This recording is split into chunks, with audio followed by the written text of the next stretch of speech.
औद्योगिक विवाद के रूप देखते हैं। Forms of industrial dispute. औद्योगिक विवाद विभिन्न नामों से जाना जाता है, ठीक है, जिसकी उत्पत्ति समय के साथ साथ विकसित हुई है। किसके साथ और क्या क्या इसमें मतलब जो औद्योगिक विवाद है किस पर निर्भर, उद्देश्य और तकनीक पर। औद्योगिक विवाद के कुछ सामान्य रूप निम्नलिखित हैं। जैसे कि औद्योगिक विवाद में कुछ चीज़ें आती हैं जिसको कुछ नाम दिया गया है, जैसे कि एक हड़ताल, ठीक है, हड़ताल भी कई टाइप की होती हैं, जैसे कि बहुत सारी आप देखेंगे। औद्योगिक विवाद अधिनियम 1947। पहली बात तो है कि हमको देखना है क्या, औद्योगिक विवाद अधिनियम 1947 हमें भूलना नहीं है, ठीक है। कुछ चीज़ें तो बिल्कुल भी भूलना ही नहीं है, जैसे कि औद्योगिक विवाद कब आया है, ठीक है, ये बहुत नॉर्मल सी बात है। और जब आप यही भूल जाएंगे तो फिर आगे फिर कैसे कर पाओगे, ठीक है। तो औद्योगिक विवाद अधिनियम 1947 के अनुसार हड़ताल का तात्पर्य किसी उद्योग में नियोजित व्यक्तियों की किसी समूह द्वारा मिलकर काम बंद कर देना है, या इस प्रकार नियोजित रहने या रह चुकने वाले व्यक्तियों की किसी संख्या द्वारा सम्मिलित रूप से या आपसी समझ से किसी काम को करने या नियोजन स्वीकार करने से इनकार करना, ठीक है, ये होता है। जैसे कि सामूहिक रूप से काम को बंद कर देना हड़ताल में आ जाता है, ठीक है। क्लाइड ई डैंकर्ट के अनुसार हड़ताल कर्मचारियों द्वारा परिवर्तनों के निपटान, मानकों की प्रतिरक्षा और लक्ष्यों की प्राप्ति के लिए सम्मिलित रूप से अस्थायी कार्यबंदी है। मतलब ये स्थायी कार्यबंदी नहीं है कि हड़ताल अगर कर दी है तो बस अब वो कभी काम ही नहीं करेंगे, ऐसा नहीं है। वो अस्थायी कार्यबंदी है, जो उनकी मांगें पूरी हो जाएंगी और वो हड़ताल समाप्त कर देंगे, ठीक है। ये किसने कहा है? क्लाइड ई डैंकर्ट। इन्होंने किस किस चीज़ को दिया है? हड़ताल कर्मचारियों के परिवर्तन के लिए निपटान, ठीक है,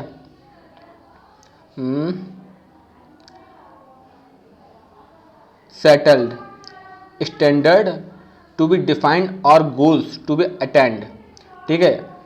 जो इसी डैंकर्ट हैं, आप इसे याद रख लो, ये सी है और इन्होंने एस की बात की है, ठीक है। एस मतलब सेटल्ड और स्टैंडर्ड,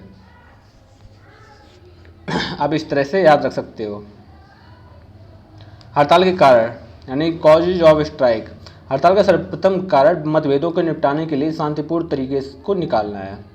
हड़ताल के निम्नलिखित कारण हो सकते हैं। हड़ताल के कारण देखो, आर्थिक कारण हो सकता है, श्रम संघों के पारस्परिक संबंध खराब हो सकते हैं, इसलिए हड़ताल की जा सकती है।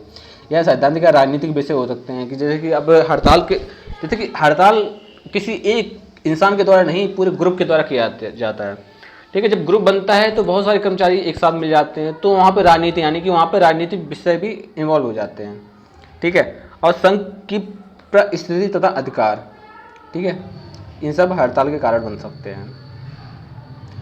आर्थिक कारण देखते हैं। मजदूरी में वृद्धि, महंगाई भत्ता, बोनस, कार्य की घंटे, आर्थिक सुरक्षा, नौकरी की सुरक्षा इत्यादि आर्थिक कारण भी हैं।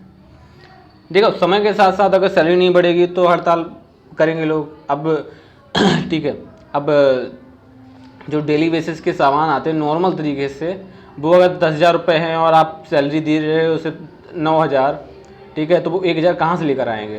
तो इसलिए वो हड़ताल करने को मजबूर हो जाते हैं, ठीक है। उनको भत्ता नहीं मिलता है, वो बोनस नहीं मिलता, कार्य घंटे इन सब से फर्क पड़ता है। संघ की परिस्थिति तथा अधिकार देखते हैं। श्रम संघ की मान्यता, सौदेबाजी, प्रतिनिधि का चयन संघ इत्यादि। श्रम संघ के पारस्परिक संबंध देखते हैं। औद्योगिक संघों के बीच प्रतिद्वंद्विता इत्यादि है। सैद्धांतिक या राजनीतिक विषय देखते हैं, ठीक है। वामपंथी संघों के प्रभाव का विस्तार, महत्वपूर्ण राजनीतिक निर्णय, मूल्य वृद्धि, राजनीतिक सत्ता में परिवर्तन, राजनीतिक दलों के निर्देश आदि। हड़ताल के प्रकार देते हैं। Forms of strikes. प्राथमिक हड़ताल, माध्यमिक हड़ताल, सहानुभूतिपूर्ण हड़ताल और अन्य हड़ताल। इन 4 प्रकार की हड़तालों को देखेंगे। प्राथमिक हड़ताल देखते हैं। प्राथमिक हड़ताल सामान्यतः नियोक्ता के साथ लक्षित होता है, जिसके कारण विवाद होता है। प्राथमिक हड़ताल को निम्न वर्गों में विभाजित किया है। देखो, जो प्राथमिक हड़ताल है वो सामान्यतः नियोक्ता के साथ लक्षित होता है, जिसके कारण विवाद होता है। और प्राथमिक हड़ताल को निम्न वर्गों में विभाजित किया गया है। देखो, हाजिर हड़ताल, stay in strike, sit down and pen down strike. हाजिर हड़ताल को, ठीक है, stay in strike, sit down या पेन ड्राइव स्ट्राइक। ऐसी हड़ताल पर एक कर्मचारी काम पर जाते तो है, लेकिन वे काम नहीं करते, वे बैठे रहते हैं, उसे कहते हैं हम हाजिर हड़ताल।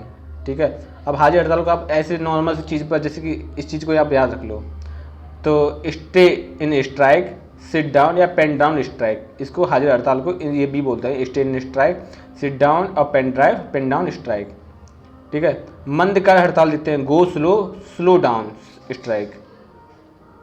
जो इंग्लिश में भी है आपको वो भी ध्यान रखना है। ठीक है, अगर आप सब कुछ भूल भी जाओ तो ये सब चीज़ें बहुत सही हैं। ठीक है, आपको ज़्यादा इंग्लिश नहीं पढ़नी पड़ेगी, और नाम कहते हैं कि आप ज़्यादा इंग्लिश में याद रखो, लेकिन हाँ कुछ चीज़ें हैं जो आपको बहुत मदद करेंगी, जैसे कि go slow, slow down strike, इसको मंदकारी हड़ताल बोलते हैं। ऐसी हड़ताल में कर्मचारी काम करना बंद नहीं करते हैं, बल्कि वे अपने काम में गति धीमी कर देते हैं, जिससे उत्पादन बहुत कम हो जाता है और सामानों की बर्बादी होने लगती है। ठीक है, गैर हाजिर स्ट्राइक यानी स्टे अवे स्ट्राइक, बहुत ही स्टे स्ट्राइक और ये है स्टे अवे स्ट्राइक, गैर हाजिर हड़ताल। ऐसी हड़ताल में कर्मचारी काम के स्थान पर नहीं जाते हैं, अगर जाते भी हैं तो वे प्रतिष्ठान के परिसर के बाहर ही रहते हैं। अधिकांश साधारण हड़तालें इसी प्रकार की होती हैं। ठीक है, अब आते हैं नेक्स्ट, सांकेतिक या विरोध हड़ताल यानी टोकन या प्रोटेस्ट स्ट्राइक। ऐसी हड़ताल सामान्यतः भविष्य में हो सकने वाली संघर्ष की चेतावनी देने के उद्देश्य से की जाती है। सांकेतिक हड़ताल के जरिए नियोजक को अपनी नीति, निर्णय या कार्य में परिवर्तन लाने के अवसर दिया जाता है, जिससे भविष्य में संघर्ष को रोका जा सके। नियमानुसार यानी वर्क टू रूल, इसके कर्मचारी काम करते समय नियमों का कड़ाई से पालन करने लगते हैं और प्रक्रियाओं की बारीकियों पर आवश्यकता से अधिक जोर देने लगते हैं। इससे काम करने की गति अत्यंत धीमी पड़ जाती है। भूख हड़ताल यानी हंगर स्ट्राइक, यह नियोजक के कार्यालय या आवास के सामने भूखे रहकर शांतिपूर्ण ढंग से की जाती है, जैसे कि अन्ना हजारे ने किया था। ठीक है,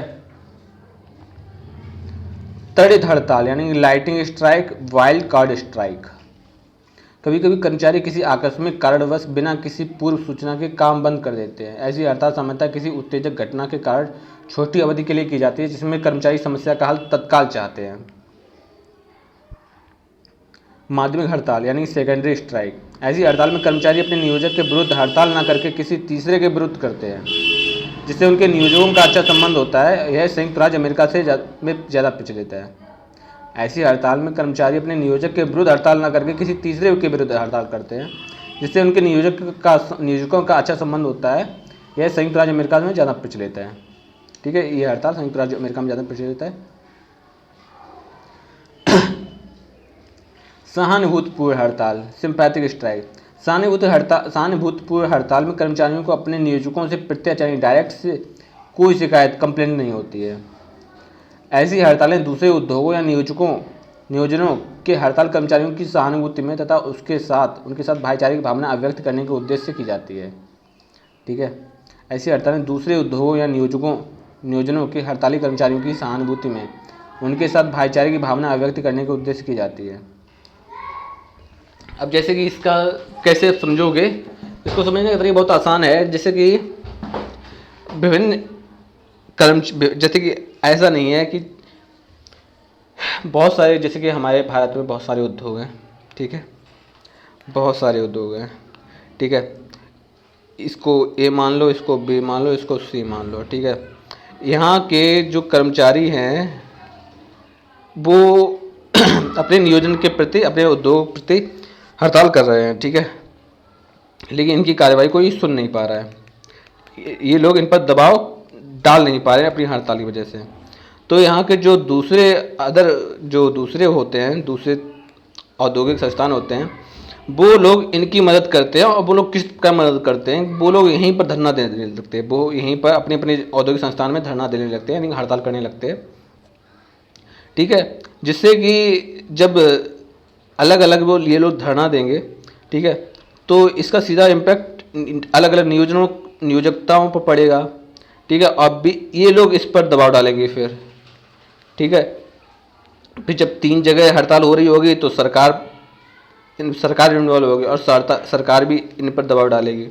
इस तरह से ये सहानुभूतिपूर्ण हड़ताल होती है। जैसे कि इनका ऐसा नहीं है कि ये जो सेकंड वाले और थर्ड वाले हड़ताल कर रहे हैं अपने उद्योगों में, कि ये अपने उद्योग से खफा है या ये नियोजक ने इनके साथ बुरा किया है, ऐसा कुछ नहीं है। बस ये सहानुभूतिपूर्ण, यानी कि इन लोगों की वजह से, कि पहले वालों की वजह से हड़ताल कर रहे हैं, ठीक है, भाईचारे की भावना के साथ।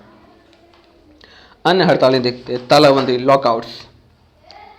तालाबंदी से तात्पर्य नियोजकों द्वारा भर्ती को बंद करना या काम ठप करना, या नियोजकों द्वारा काम देने से उन कर्मचारियों को मना करना जो पहले से कार्यरत हैं, ठीक है। फिर से देखो, तालाबंदी से तात्पर्य नियोजकों द्वारा भर्ती को बंद करना, काम ठप करना, या नियोजकों द्वारा काम देने से उन कर्मचारियों को मना करना जो पहले से कार्यरत हैं। नियोजक इसका उपयोग सामूहिक रूप से कर्मचारियों की शर्तों को कम करने के लिए करते हैं, ठीक है। जैसे कि ऐसा होता है कि अगर एक जो एम्प्लॉयर है, ठीक है, वो अगर काफ़ी पुराना है तो उसकी बात जो बाकी एम्प्लॉयर सब मानते हैं, ठीक है, पहली बात। दूसरी बात यह है कि जैसे कि अब कोई भी चीज़ है, हमें अपने उद्योगों में बदलाव करना है, ठीक है, तो ये सारे वर्कर सबसे पहले इसी के पास जाएंगे, पुराने वाले के पास, ठीक है। तो ये नियोजक क्या करते हैं कि नियोजक इसी को ही सबसे पहले बाहर कर देते हैं, कि जब ये पुराना वाला रहेगा नहीं तो लोग, बाकी एम्प्लॉयर भी सोचेंगे कि यार जब इसको निकाल दिया है, जो पुराना था इसको निकाल दिया तो हमको तो बहुत आसानी से निकाल देंगे, ठीक है। जो पुराना एम्प्लॉयर हो जाता है उसका दबाव रहता है कि हमने आपके यहाँ इतना काम किया है तो इसका मतलब है कि हम भी आप आपके हम ये अब उद्योग में हमारा भी हक है, ठीक है। इस तरह से नियोजक अपनी मर्जी से बिना इस पर कोई मतलब बिना इसकी कोई गलती के बाहर नहीं निकाल सकता है, ठीक है। जिसके तौर पर ये सारे के सारे हड़ताल करना शुरू कर देते हैं कि तुमने इसको निकाला तो निकाला कैसे, ठीक है। काम बंद बंद कर देते हैं, काम ठप कर देते हैं और कर्मचारियों को मना करने जो, ठीक है। नियोजक इसका उपयोग सामूहिक रूप से कर्मचारियों की शर्तों को कम करने के लिए करते हैं, ठीक है। जब इसको निकाल दे तो बाकी श्रमिक डर जाते हैं, बाकी एम्प्लॉय डर जाते हैं, वो अपना मुंह बंद रखने लगते हैं, ठीक है। तो इसे क्या बोलते हैं, लॉकआउट्स, ठीक है। ये कौन करता है, ये नियोजक करता है। घेराव देखते हैं। भारत में मांगों की पूर्ति के लिए उच्च अधिकारियों के घेराव का तरीका भी अपनाया गया है। अब जैसे घेराव मतलब जैसे कि अगर सीएम है, सीएम की गाड़ी जा रही है रास्ते पर, ठीक है, तो यहाँ पर श्रमिक खड़े हुए हैं। सीएम को मान लो नियोजक की गाड़ी जा रही है और यहाँ पर श्रमिक खड़े हुए हैं, ठीक है। तो जैसे ही गाड़ी यहाँ पर पहुँची और इन श्रमिकों ने इस गाड़ी को घेर लिया और कहा अपनी मेरी मांगें पूरी करो, मेरी मांगें पूरी करो, ठीक है। तो इसमें कर्मचारी अधिकारियों या प्रबंधकों को लगातार कई घंटों तक अपने उनके कार्यालयों पर घेरे रहते हैं और बाहर नहीं जाने देते हैं। अब गाड़ी का मतलब ये नहीं कि गाड़ी कोई भी संस्थान हो, किसी भी चीज़ में हो, बस वो घेर लेते हैं उस जगह को, ठीक है। इसे बोलते हैं घेराव। धरना, इसके अंदर कर्मचारी नियोजक के सामने धरना देते हैं जिसमें वह बैलेट, घोषणा पत्र और फ्लैश कार्ड का उपयोग सभी को धरना से अवगत कराने के लिए करते हैं।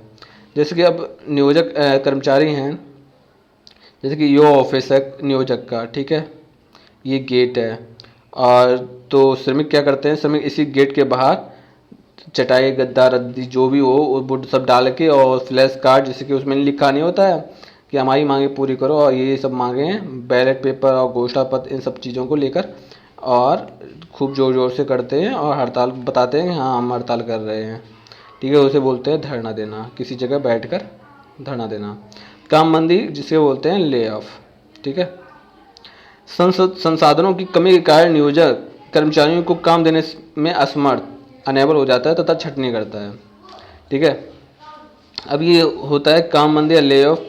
जैसे कि कोई भी उद्योग है, ठीक है, उसमें संसाधनों की कमी हो रही है, ठीक है, और नियोजक के पास इतना नहीं है कि वो सारे संसाधन उपलब्ध करा पाए, तो वो छटनी करना शुरू कर देता है, यानी कि जो वर्कर्स है ना उनको बाहर निकालना शुरू कर देता है। अब छटनी की स्थिति में देखते हैं, नियोजक को कर्मचारियों की छटनी से 7 दिन पहले नोटिस देना होता है। जैसे कि नियोजक कंपनी में एम्प्लॉयर की छटनी कर रहा है तो वो 7 दिन पहले नोटिस देगा कि हाँ हमें कुछ कर्मचारी निकाल लें। किसी प्रतिष्ठान के 50 से अधिक और 100 से कम कर्मचारी रहने पर छटनी की स्थिति के नियोजक को कर्मचारियों को मुआवजा देना अनिवार्य होता है। किसी प्रतिष्ठान के 50 से अधिक और 100 से कम कर्मचारी रहने पर छटनी की स्थिति के नियोजक को कर्मचारियों को मुआवजा देना अनिवार्य होता है।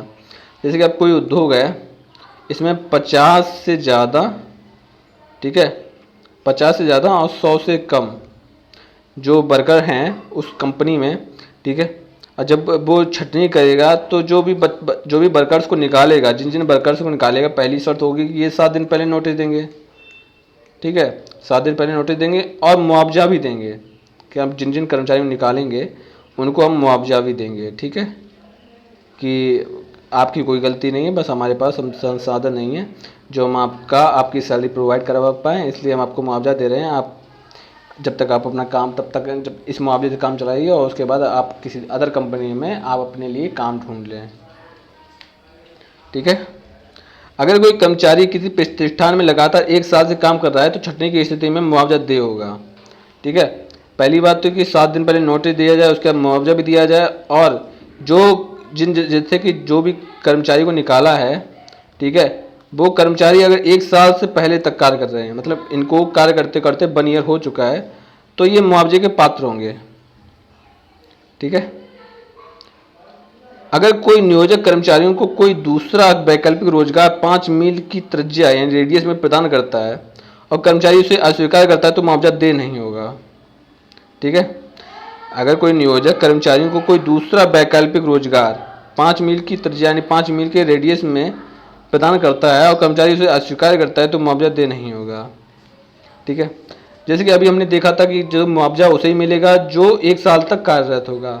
दूसरा ये चीज़ है कि अगर, ठीक है, अगर जिन कर्मचारियों को निकाला जा रहा है वो नियोजक चाहता है कि ऐसा है कि इनको निकालो ना, इनको बस ट्रांसफ़र कर दो, और ट्रांसफ़र कितनी दूरी पे करोगे? 5 मील, ठीक है। इनको 5 मील के अंदर एक दूसरी कंपनी है, उसमें इन लोगों का ट्रांसफ़र कर दो, और जो श्रमिक हैं, जो एम्प्लॉयर हैं, वो नहीं जाना चाहते हैं और उनकी 1 साल भी हो चुकी है, ठीक है, वो नहीं जाना चाहते हैं और वो 1 साल से कार्यरत हैं, तो उन्होंने ये अस्वीकार कर दिया कि ऐसा है कि हम नहीं जाएंगे, हमें मुआवजा दे दो। तो इस तरह से जो नियोजक है वो मुआवजा नहीं देगा, ठीक है। उम्मीद है आप इस चीज़ को समझ गए होंगे। 7 दिन पहले नोटिस देगा और जो कर्मचारी हैं उनको 1 साल, जैसे कि मुआवजा भी देगा जिन लोगों की छटनी करेगा, लेकिन मुआवजा उन्हीं को मिलेगा जो 1 साल से ज़्यादा कार्यरत है। और मुआवजा देने की शर्त ये भी है कि अगर बाई चांस नियोजक चाहता है कि आप इस कंपनी को छोड़ के दूसरी कंपनी, यानी कि 5 मील की दायरे में दूसरी कंपनी है मेरी ही, आप उसमें काम करो जाके, और श्रमिक मना कर देता है तो मुआवजे का अधिकार वो नहीं होगा, फिर चाहे वो 1 साल से कार्यरत ही क्यों ना हो, ठीक है। अब आते हैं छटनी यानी रिट्रेंचमेंट। छटनी अनुशासन कार्यवाही, वॉलंटरी रिटायरमेंट, सुपर अनुवेशक तथा अनुबंधन के नवीनीकरण यानी नॉन रिन्यूअल ऑफ कॉन्ट्रैक्ट ना होने की स्थिति तथा बीमारी के कारण छटनी के अतिरिक्त किसी भी कारण से कर्मचारी की सेवा समाप्त होती है तो उसे रिट्रेंचमेंट कहा जाता है। उसे क्या कहा जाता है? रिट्रेंचमेंट यानी कि छटनी। समझ में आया?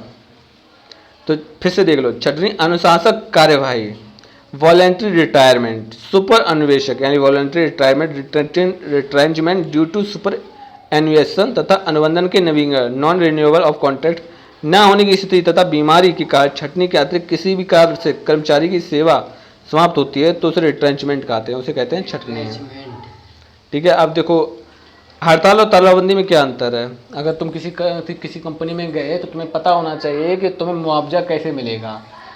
पहली बात है कि अगर तुम किसी कंपनी में गए और तुमने, जैसे कि यहाँ पे कोई कंपनी है, तुम वहाँ पर गए और वहाँ पे तुमको जूट मिल थी या जो भी कंपनी है, वहाँ पर 100 से ज़्यादा कर्मचारी हैं, 50 से लेकर 100 से ज़्यादा कर्मचारी हैं, ठीक है, और तुमने 1 साल तक वहाँ काम किया, तो ये होगा कि अगर वो 1 साल काम करने के बाद वो ये कहें कि ऐसा है कि अब तुम बाहर निकलो, ठीक है, तो तुम्हारे पास 2 रास्ते होंगे। तुम उनसे मुआवजे की डिमांड कर सकते हो कि आप मुझे बाहर निकाल रहे हो तो मुझे मुआवजा चाहिए, ठीक है, मैंने आपको 1 साल यहाँ पर काम किया है, अपना बहुत टाइम दिया है और मुझे मुआवजा चाहिए, ठीक है। लेकिन शर्त ये होगी कि जो कंपनी का मालिक जो निकालेगा तुम्हें, ठीक है, वो पहले 7 दिन पहले तुम्हें नोटिस देगा कि भैया ऐसा है कि हमारे पास संसाधन नहीं है तुमको देने के लिए, हमारे पास सैलरी है नहीं, काम हम इतना मिलता नहीं है, ठीक है, हम लॉस में जा रहे हैं इसलिए हमें आपको निकालना पड़ेगा। ठीक है, तो आप कहोगे कि ऐसा है कि हमने 1 साल तक इस कंपनी में काम किया, आप मुझे मुआवजा दो। ठीक है, कंपेंसेशन दो, मुआवजा दो। ठीक है, और अगर नियोजक ये ऑफर करता है कि ऐसा है कि हमारे पास तो साधन नहीं है, लेकिन हम आपको 5 मील के दायरे में दूसरी कंपनी है उसमें आपको हम भेज दे रहे हैं। ठीक है, हम जो दूसरी कंपनी है हम उसमें आपको भेज दे रहे हैं, आप वहाँ पर जाइए, वहाँ पे काम कीजिए जाके। ठीक है, अगर वो आप दूसरी कंपनी में जा रहे हैं, जैसे कि हमने ट्रांसफ़र कर दिया तुम्हें, आज तुम इस घर में रहते हो, कल हमने तुम्हें दूसरे घर में शिफ्ट कर दिया और तुमने मना कर दिया कि ऐसा है कि हम उस घर में नहीं जाएंगे, तब शर्त ये होगी तो आपको मुआवजा नहीं मिलेगा। जैसे कि ऐसा होता है ना, एक कंपनी के श्रमिक को दूसरे कंपनी के श्रमिक में भेज दिया जाता है। ठीक है, और कितने मील के दायरे में, 5 मील के दायरे में, और अगर श्रमिक मना कर देता है कि ऐसा है कि हमें इसी में रहना है, या तो हमें यहाँ से बाहर निकाल दो या तो मुझे इसी में रखो, और नियोजक कहता है कि ऐसा है आप यहाँ नहीं रहेंगे, आप दूसरी कंपनी में जाइए, हम आपको बता रहे हैं कि आपको इस कंपनी में जाना है। ठीक है, तो ही मुआवजा आपको मिलेगा, क्योंकि मेरी इच्छा है आपको, मैंने आपके लिए जॉब ढूंढी है, मेरी इच्छा है कि आप इस कंपनी में जाएं, क्योंकि उससे मुझे भी लाभ होगा। भाई जब मैं अपने श्रमिक किसी दूसरी कंपनी में भेजूंगा, ठीक है, तो उसके जो मालिक होंगे ना, उनसे मैं डायरेक्ट रिलेशन में रहूँगा। ठीक है, तो वो भी मेरा एहसान मानेंगे और उनसे मुझे फ़ायदा होती रहेगी, क्योंकि कंपनियां सबके सहयोग से चलती हैं, किसी एक के सहयोग से नहीं चलती हैं। तब आप मुआवजे की मांग, अगर आपने मना कर दिया कि ऐसा है कि हमें उस कंपनी में नहीं जाना है, तो आप मुआवजे की मांग नहीं कर सकते हो, वो आपको निकाल भी देगा और एक भी पैसा भी नहीं देगा। समझ आया? हड़ताल और तालाबंदी में देखो क्या अंतर है। हड़ताल एक श्रमिक करता है और तालाबंदी नियोजक करता है, समझे? जैसे कि तुमने देखा होगा कि हमारी मांगे पूरी करो, जैसे कि या तो धरने बैठ गए, फिर लाठियाँ आठियाँ पड़ी।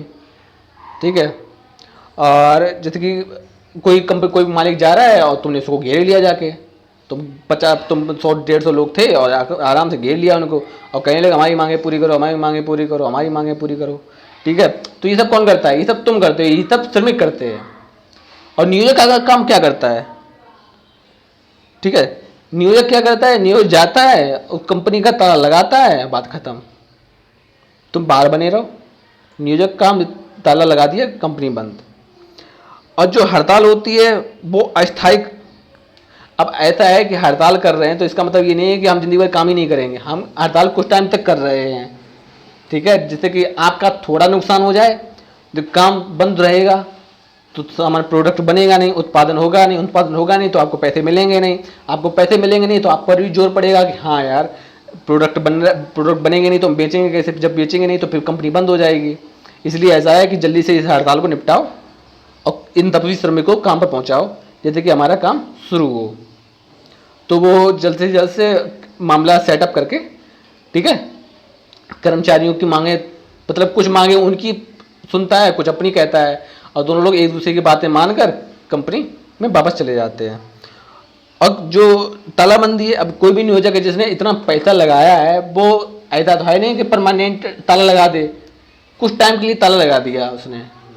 जैसे कि नियोजक जो श्रमिकों पर दबाव पड़े कि बेटा ऐसा है, हम 5 दिन की तुम्हारी सैलरी काट लेंगे, ना हम काम करेंगे ना तुमको करने देंगे, 5 दिन तक तुम खाओगे क्या, तुम जानो, हमारे पास तो रखा है, तुम अपना देख लो। अगर तुम्हें एक दिन में 500 रुपये मिलते हैं तो 5 दिन में कितने मिलेंगे? 2500 रुपये मिलेंगे। तुम्हारा 2500 का नुकसान है, मेरा 5 करोड़ का नुकसान है, लेकिन हमारे पास ऑलरेडी है, हम अपना काम चला लेंगे। तुम्हारे पास तो इतना ही है, अगर हमने काम करना बंद कर दिया, हमने 10 दिन तक, अगर 5 दिन और बढ़ा दी, तालाबंदी कर दी, तो तुम कहाँ जाओगे? इसलिए श्रमिकों की मजबूरी होती है कि वो अपनी मांगों को साइड में रखते हैं और हाथ जोड़ के नियोजक से कहते हैं कि ऐसा है, माफ़ करो, हमें ताला हटाओ, काम करने दो, हमें जितने रुपए मिल रहे उतने मिलने दो। ठीक है, यानी कि दोनों ही अस्थायी काम, मतलब दोनों ही परमानेंट नहीं है, स्थायी है। ठीक है, हड़ताल कुछ टाइम के लिए होती है जो बताया है, अब जो तालाबंदी है कर्मचारियों को काम ना देना होता है। ठीक है, दोनों ही चीज़ें हैं। तो इतनी चीज़ समझ में आई।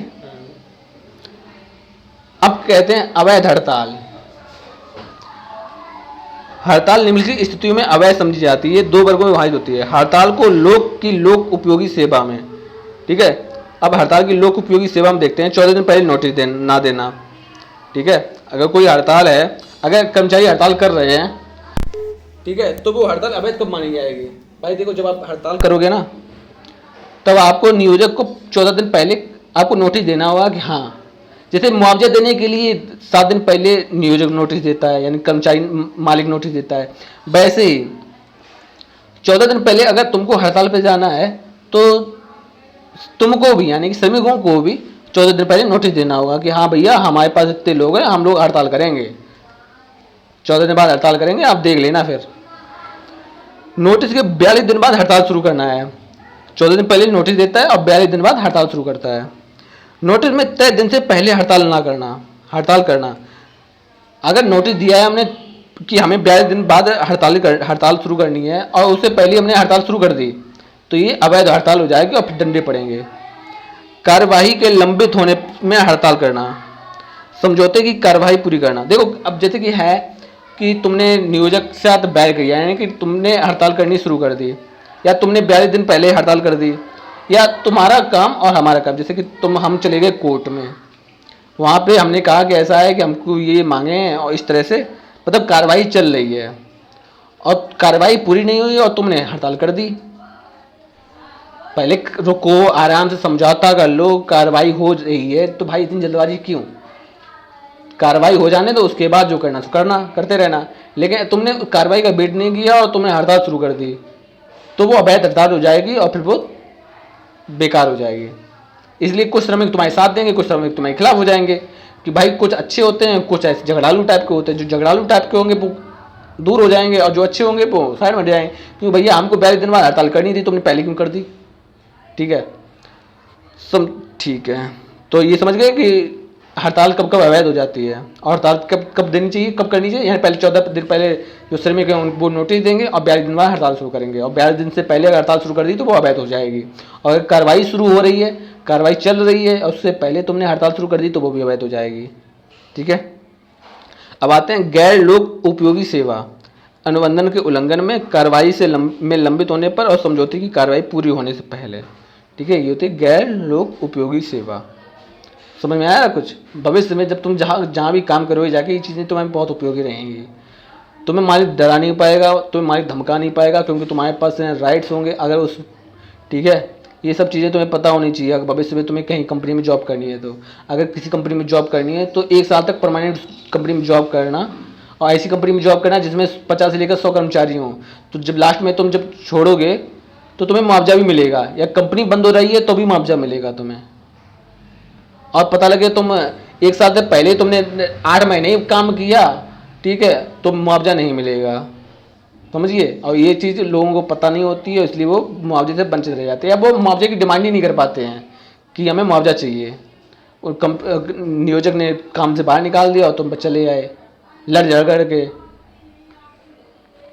ठीक है, तो 1967 में राष्ट्रीय निर्वाचन संवर्धी बोर्ड यानी नेशनल इलेक्शन प्रमोशन बोर्ड का गठन किया गया था।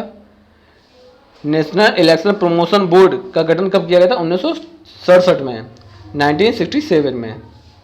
अनुशासन संहिता तथा आचार संहिता, code of disciplinary and code of conduct, अनुशासन संहिता और आचार संहिता के कार्यान्वयन हेतु भारत सरकार के श्रम मंत्रालय ने त्रिपक्षीय कार्यान्वयन एवं मूल्यांकन समिति यानी ट्राइपैट्राइट्स इम्प्लीमेंटेशन एंड इवैल्यूएशन कमेटी की स्थापना की।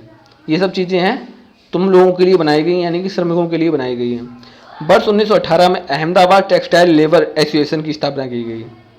ठीक है, अहमदाबाद टेक्सटाइल लेबर एसोसिएशन की स्थापना 1918 में की, जिसमें महात्मा गांधी की अहम भूमिका रही है। ठीक है, अखिल भारतीय नियोजक संगठन all India organisation of employers की स्थापना 1932 में की गई है। ठीक है, ये सारी चीज़ें इंपॉर्टेंट हैं।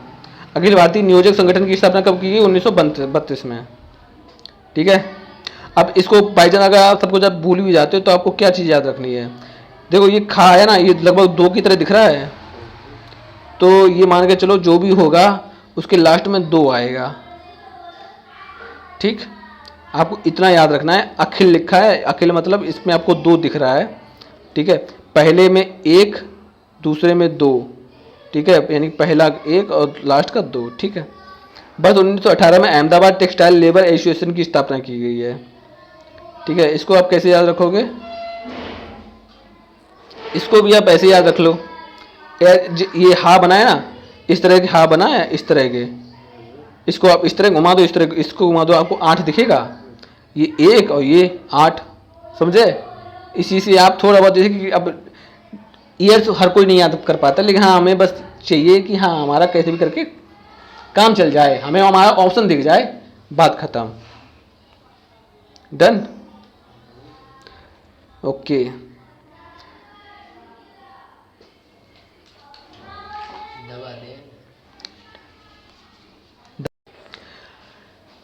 उम्मीद, देखो अगर आप इस वीडियो को देख रहे हैं तो प्लीज़ सब्सक्राइब करना बिल्कुल भी ना भूलें। जैसे कि आप सब्सक्राइब करोगे तो हमारा भी मन लगेगा और से अधिक वीडियो बनाने के लिए, ठीक है। और इसको अपने अपने व्हाट्सअप के स्टेटस पर लगा लें, और भी मतलब फ़िलहाल तो इसको जहाँ जितना हो सके उतना ज़्यादा प्रमोट करें, क्योंकि आपका प्रमोशन ही मेरी ताकत है। सो प्लीज़ आप भी समझें, हम अपना काम कर रहे हैं, आप अपना काम करें। औद्योगिक विकास अधिनियम 1947, इंडस्ट्रियल डिस्प्यूट एक्ट, ये विकास नहीं विवाद अधिनियम है, भूलना मत। डेवलपमेंट नहीं, डिस्प्यूट एक्ट है।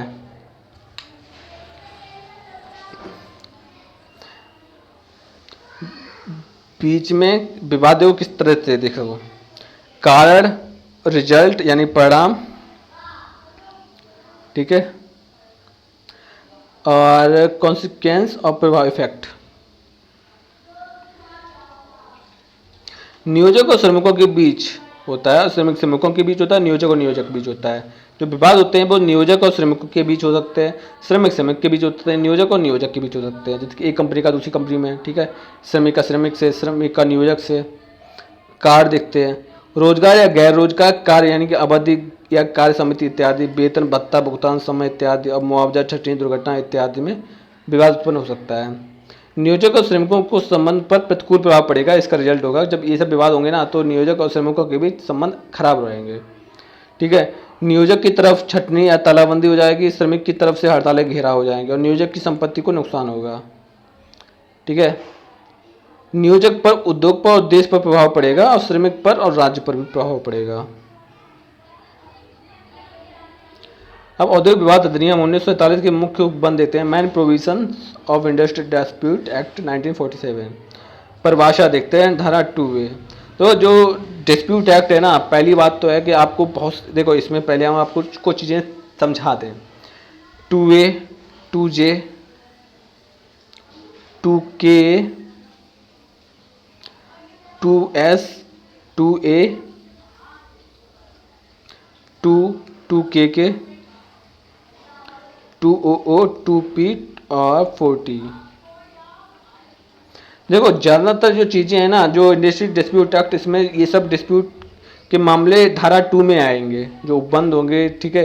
ज़्यादातर आप धारा 2 में लगाएंगे, और 2 में कौन सा होता है वो अभी हम आगे पढ़ेंगे, लेकिन आपको कहीं और नहीं भटकना है। 4 ऑप्शन है, 4 ऑप्शन में अगर बाई चांस एक ऑप्शन ऐसा आता है कि धारा डिस्प्यूट एक्ट के अंतर्गत कोई धारा पूछी गई हो, तो उसमें 2 की जगह पे 3, 4, 5, 6 लिखे हों, तो आपको 2 पे टिक करना है। अब आगे देखते हैं। औद्योगिक विवाद, इंडस्ट्रियल डिस्प्यूट, परिभाषा जो है धारा 2 में औद्योगिक विवाद की परिभाषा दी गई है। औद्योगिक विवाद नियोजकों और नियोजक के बीच, नियोजक और कर्मचारियों के बीच, कर्मकार और कर्मकारों के बीच विवाद या मतभेद या अनियोजन या नियोजन की शर्तों या श्रम की दशाओं से जुड़ा होता है। जहाँ कोई नियोजक किसी व्यक्तिगत कर्मकार को सेवा मुक्त या पदच्युत या उसकी छटनी करता है और अन्य प्रकार की उसकी सेवा समाप्त करता है, इन सभी कारणों से उत्पन्न विवाद से औद्योगिक विवाद समझा जाता है।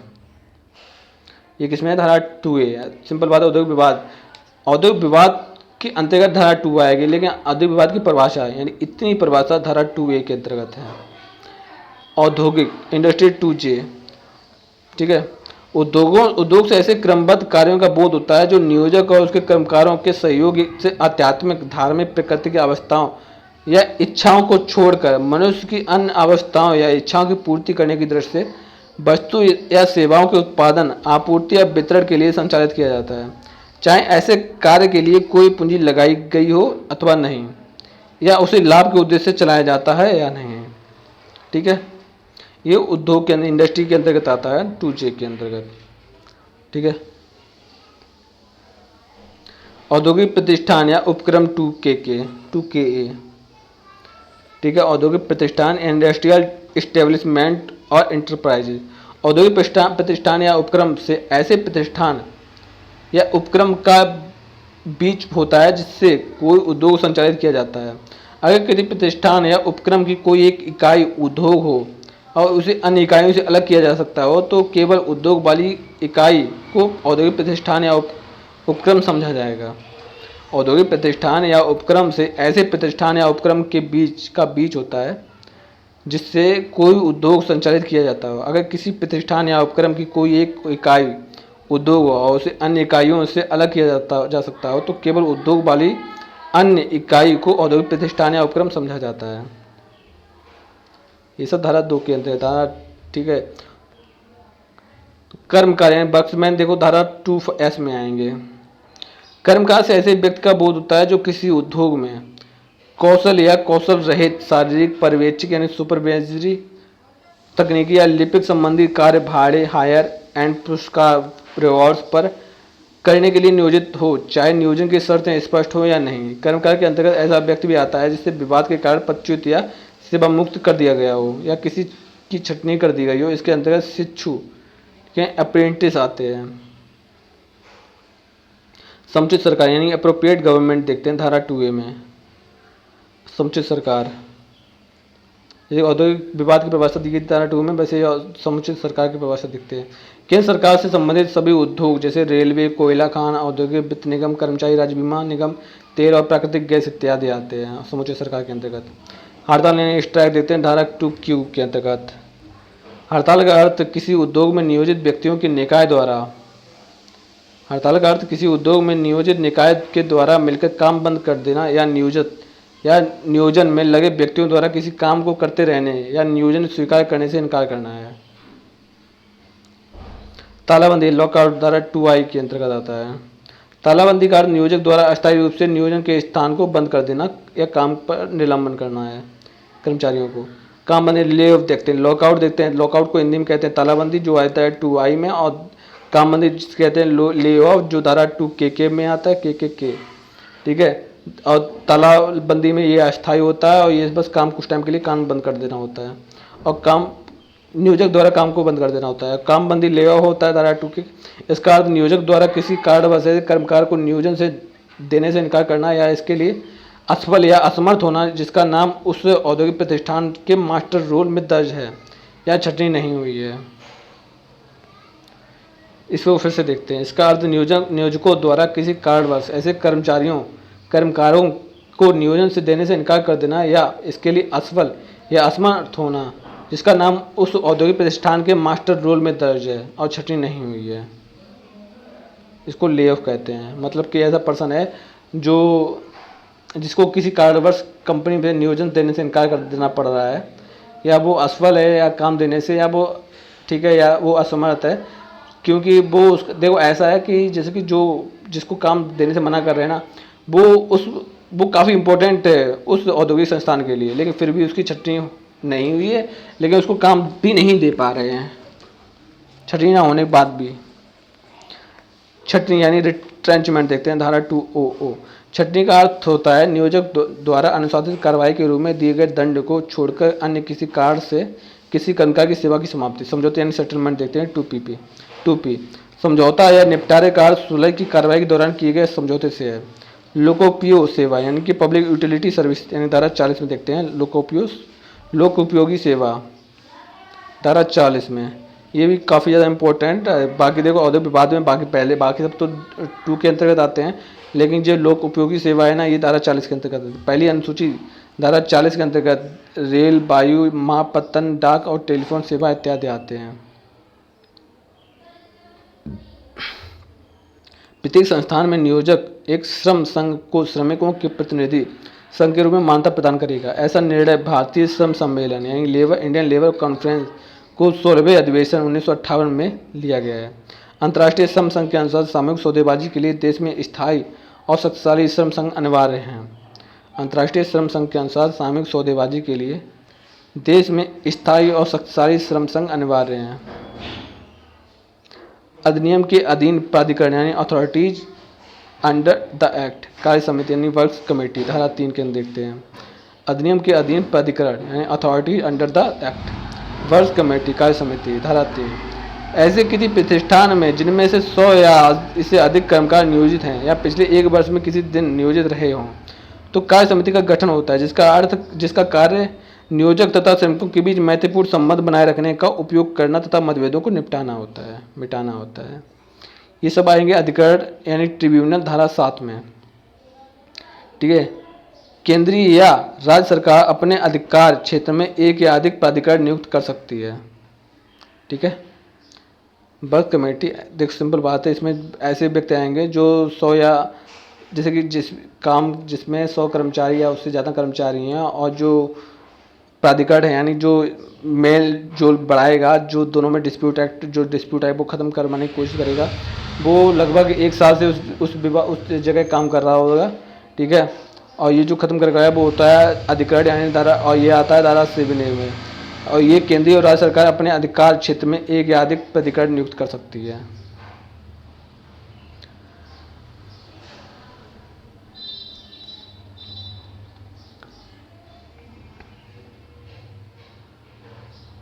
लेकिन ये दूसरा देखते हैं, ये अलग है, ये अलग है। पहले सिर्फ इतने को ही देखते हैं, ये अलग है। ठीक है।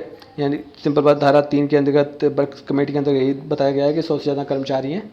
ठीक है। 100 से ज़्यादा कर्मचारी हैं, और उनमें से कोई एक, जैसे कि ऐसा कर्मचारी जो 100 से ज़्यादा कम टाइम तक 100 कर्मचारी हैं। 1 मिनट।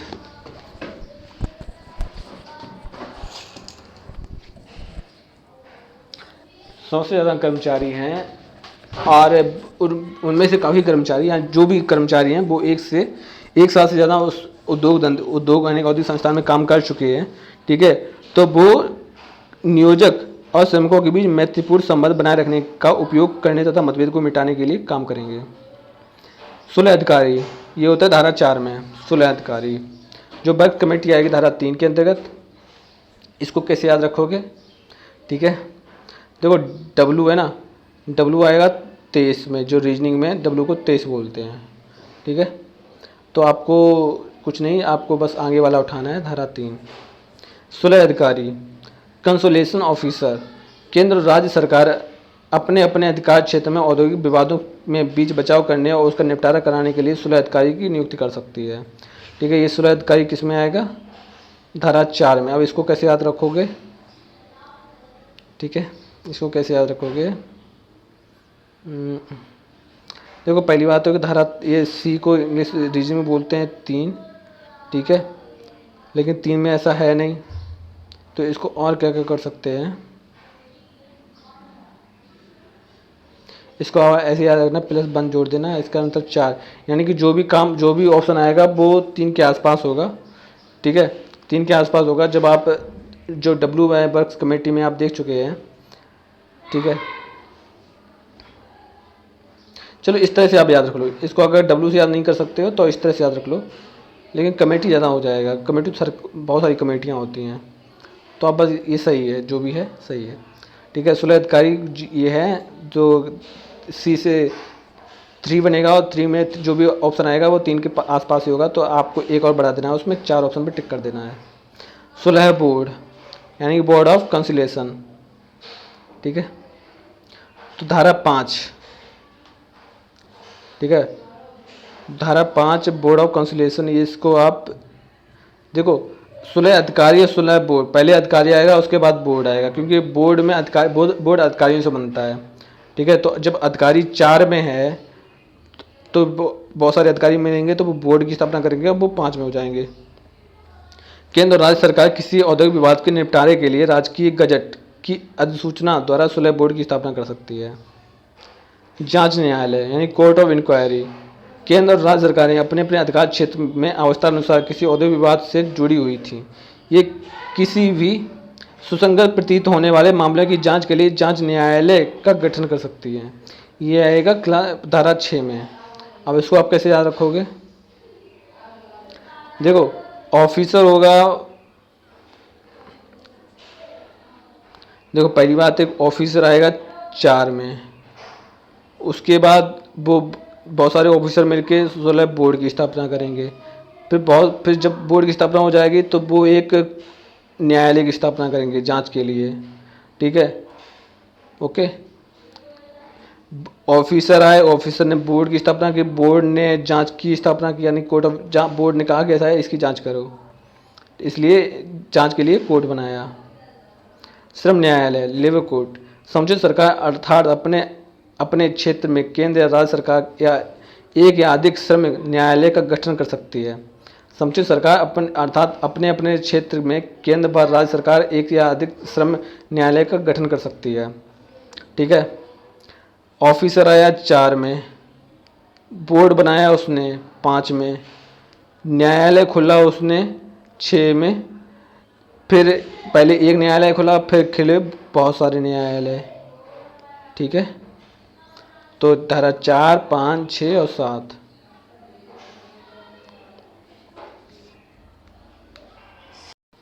अब धारा अधिकार यानी ट्रिब्यूनल देखते हैं। धारा 7 में केंद्रीय या राज्य सरकार अपने अपने अधिकार क्षेत्र में एक या अधिक प्राधिकरण नियुक्त कर सकती है।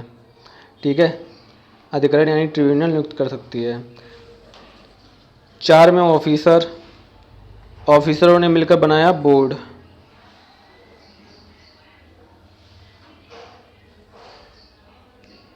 ऑफिसरों ने मिलकर बनाया बोर्ड, फिर बोर्ड बन गया तो बोर्ड ने बनाया न्यायालय, फिर एक न्यायालय खुला, फिर खुले बहुत सारे न्यायालय अलग अलग जगह पर। जब अलग अलग जगह पर न्यायालय खुले तो न्यायालय में काम करेगा ट्रिब्यूनल, तो वो हो गए 7A में। ठीक है। अब ट्रिब्यूनल्स के बारे में देखेंगे। राष्ट्रीय अधिकरण यानी धारा 7B और 15। राष्ट्रीय अधिकरण की नियुक्ति केंद्र सरकार कर सकती है। राष्ट्रीय अधिकरण में केवल एक ही व्यक्ति हो सकता है। राष्ट्रीय अधिकरण की नियुक्ति केंद्र सरकार कर सकती है और राष्ट्रीय अधिकरण में केवल एक ही व्यक्ति हो सकता है। राष्ट्रीय अधिकरण के पीठासीन अधिकारी के लिए उच्च न्यायालय का न्यायाधीश होना या रह चुकना आवश्यक है। ठीक है।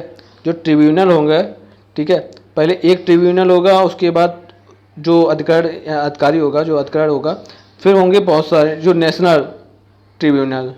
ठीक है। ये सिर्फ एक ही हो सकता है, ये बताया गया है धारा 7B में और 15 में। ठीक है। तो इतनी चीज़ें आपको ध्यान में रखनी होगी। और ये कहाँ काम करेगा, या तो ये जो होगा, जो नेशनल ट्रिब्यूनल होगा, ये या तो उस उच्च न्यायालय का न्यायाधीश हो या तो पहले कभी रहा हो, मतलब ये जज होना चाहिए। सिंपल बात है, आज हो या पहले रहा हो। अधिनिर्णय का प्रकाशन। श्रम न्यायालय अधिकरण या राष्ट्रीय अधिकरण के न्याय अधिनिर्णय को सरकार द्वारा उसकी प्राप्ति के 30 दिन के अंदर प्रकाशित करना अनिवार्य है। श्रम न्यायालय अधिकरण या राष्ट्रीय अधिकरण के अधिनिर्णय को सरकार द्वारा उसकी प्राप्ति के 30 दिन के अंदर प्रकाशित करना अनिवार्य होगा। अधिनिर्णय का प्रकाशन यानी धारा 17 देखते हैं। श्रम न्यायालय, फिर से देखो, श्रम न्यायालय अधिकरण या राष्ट्रीय अधिकरण के अधिनिर्णय को सरकार द्वारा उसकी प्राप्ति के 30 दिन के अंदर प्रकाशित करना अनिवार्य होगा। ठीक है। इन सब के अंदर मतलब यहाँ से प्रक्रिया चली और यहाँ तक प्रक्रिया समाप्त हुई और उसके बाद जो निर्णय हुआ, ठीक है, जो निर्णय निकला, ठीक है, वो निर्णय धारा 17 में निकला। वो निर्णय है धारा 17 में और 30 दिन तक टाइम दिया जाता है वो अप्लाई करने का। जो निर्णय है वो अप्लाई कर दो 30 दिन के अंदर। ठीक है। फिर से देखो, धारा 4 में ऑफिसर और धारा 5 में ऑफिसरों ने बोर्ड बनाया। बोर्ड, ठीक है, पहले एक बोर्ड बना, उसके बाद फिर धारा 6 में कोड बनाया गया। फिर जो धारा 6 में कोड बन गया और धारा 7 में पहले एक कोड था, फिर बहुत सारे कोड बना दिए गए हैं, यानी न्यायालय बना दिए गए। उसके बाद जब न्यायालय बना दिए गए तो उसमें से न्यायालय में जो ट्रिब्यूनल बनाए गए, ठीक है, पहले एक ट्रिब्यूनल फिर नेशनल ट्रिब्यूनल। ठीक है। जब नेशनल ट्रिब्यूनल बना दिया गया तो इस तरह से जो निर्णय प्राप्त हुआ वो धारा 17 के अंतर्गत आया और इस धारा 17 के अंतर्गत जो निर्णय आया उस निर्णय को 30 दिन के अंदर अप्लाई करने की बात कह दी गई कि जो भी निर्णय दिया गया है वो धारा 17 के अंतर्गत 30 दिन के अंदर वो अप्लाई कर दिया जाए। अधिनिर्णय का प्रारंभ। अधिनिर्णय उसके प्रकाशन की तारीख के 30 दिनों के बीते जाने पर लागू हो जाता है। धारा 17A अधिनिर्णय, अब देखो 30 दिन के अंदर लागू कर दिया जाए और जब लागू हो जाएगा, ये बात इसमें कही है कि 30 दिन के अंदर लागू हो जाए जो निर्णय। ठीक है। अब धारा 17 के अंतर्गत, ठीक है, धारा 17B के अंतर्गत उस निर्णय को जब लागू हो गया तब धारा 17 भी लागू हो गई। जब 30 दिन बीत गए और वो निर्णय लागू हो गया तो धारा 17 भी आ गई। और फिर उसके बाद क्या हुआ, अधिनिर्णय का उल्लंघन के लिए दंड। अधिनिर्णय के उपबंधों के उल्लंघन के दोषी व्यक्ति को अधिकतम 6 महीने का कारावास या 1,000 रुपये तक का जुर्माना या दोनों में से दंडित किया जा सकता है। अपराध को दोहराने पर दोषी को उल्लंघन के प्रत्येक दिन के लिए 200 रुपये के अतिरिक्त अर्थदंड दिया जाएगा। ठीक है, देखो जब निर्णय लागू हो गया धारा 17B में, उसके बाद अगर एक्सेप्शन देख तो अगर एक्सेप्शन ऐसा हुआ कि 30 दिन बाद भी वो निर्णय लागू नहीं हो पाया, ठीक है, वो निर्णय लागू नहीं हो पाया तो धारा 29 के अंतर्गत तब धारा 29 अप्लाई होगी। और धारा 29 के अंतर्गत बताया गया है कि 6 महीने की जेल, 6 मंथ सजा प्लस 1,000 रुपये जुर्माना। इनमें से या तो 6 महीने की सजा हो सकती है या 1,000 रुपये जुर्माना लगाया जाता है या दोनों एक साथ लगाए जा सकते हैं। और अगर अब प्रतिदिन जैसे कि 31 डेज हुआ तो 31 डेज यानी जितने भी दिन बीतेंगे वो निर्णय लागू होने पर तो पर डे 200 रुपये चार्ज लगेगा। मतलब 1,000 रुपये तो दिया जाएगा। उसके बाद अगर 31 दिन हुआ यानी एक दिन एक्स्ट्रा हुआ तो 200 रुपये बढ़ेंगे, 2 दिन हुए तो 400 रुपये, 3 दिन हुए तो 600, इस तरह से बढ़ता चला जाएगा जब तक वो निर्णय लागू नहीं होता। ठीक है, तो ये थी आपकी पूरी की पूरी प्रक्रिया। अगर आपने थोड़ा बहुत समझ लिया है तो उम्मीद है आपको चीज़ें समझ में आ जाएंगी। इसको कहीं नोट कर लेना। हड़ताल और तालाबंदी का निषेध देखते हैं, यानी prohibition of strike and lockouts. हड़ताल का सामान्य प्रतिषेध धारा 23। किसी औद्योगिक प्रतिष्ठान में नियोजित कोई भी कर्मकार संविदा के उल्लंघन में निम्नलिखित स्थितियों में हड़ताल पर नहीं जा सकता है। किसी औद्योगिक प्रतिष्ठान में नियोजित कोई भी कर्मकार संविदा के उल्लंघन में निम्नलिखित स्थितियों में हड़ताल पर नहीं जा सकता है। सुलह बोर्ड के समक्ष सुलह कार्रवाई के लंबित रहने के दौरान ऐसी कार्रवाइयों की समाप्ति के 7 दिन तक। ठीक है, श्रम न्यायालय अधिकरण और राष्ट्रीय कार्यवाहियों के लंबित रहने के दौरान इन कार्यवाहियों की समाप्ति के 2 महीने बाद तक। ठीक है, किसी समझौते यानी सेटलमेंट या अधिनिर्णय अवार्ड को लागू रहने की कालावधि यानी ड्यूरेशन के दौरान अगर हड़ताल उसके अंतर्गत आने वाले किसी विषय को लेकर। लोक उपयोगी सेवाओं में हड़ताल का प्रतिषेध धारा 22 देखते हैं। लोक उपयोगी सेवाओं में हड़ताल का प्रतिषेध धारा 22।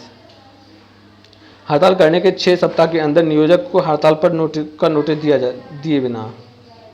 ठीक है, इस तरह से हड़ताल प्रोविजन है कि हड़ताल करने के पहले 6 सप्ताह के अंदर नियोजक को हड़ताल का नोटिस दिए बिना या वही 6 सप्ताह में 42 दिन से पहले हड़ताल नहीं कर सकते हो। हड़ताल की सूचना देने के 14 दिन के अंदर हड़ताल की सूचना के उल्लेखित हड़ताल करने की तारीख की समाप्ति से पहले सुलह अधिकारी के समक्ष सुलह कार्रवाइयों के लंबित रहने के दौरान तथा इन कार्रवाइयों की समाप्ति 7 दिनों के बाद तक।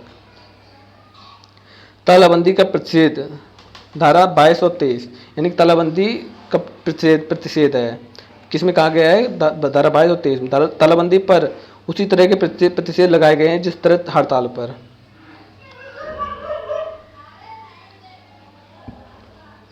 अवैध हड़ताल या तालाबंदी धारा 24 में देखो क्या कहा है। Illegal strike and lockout.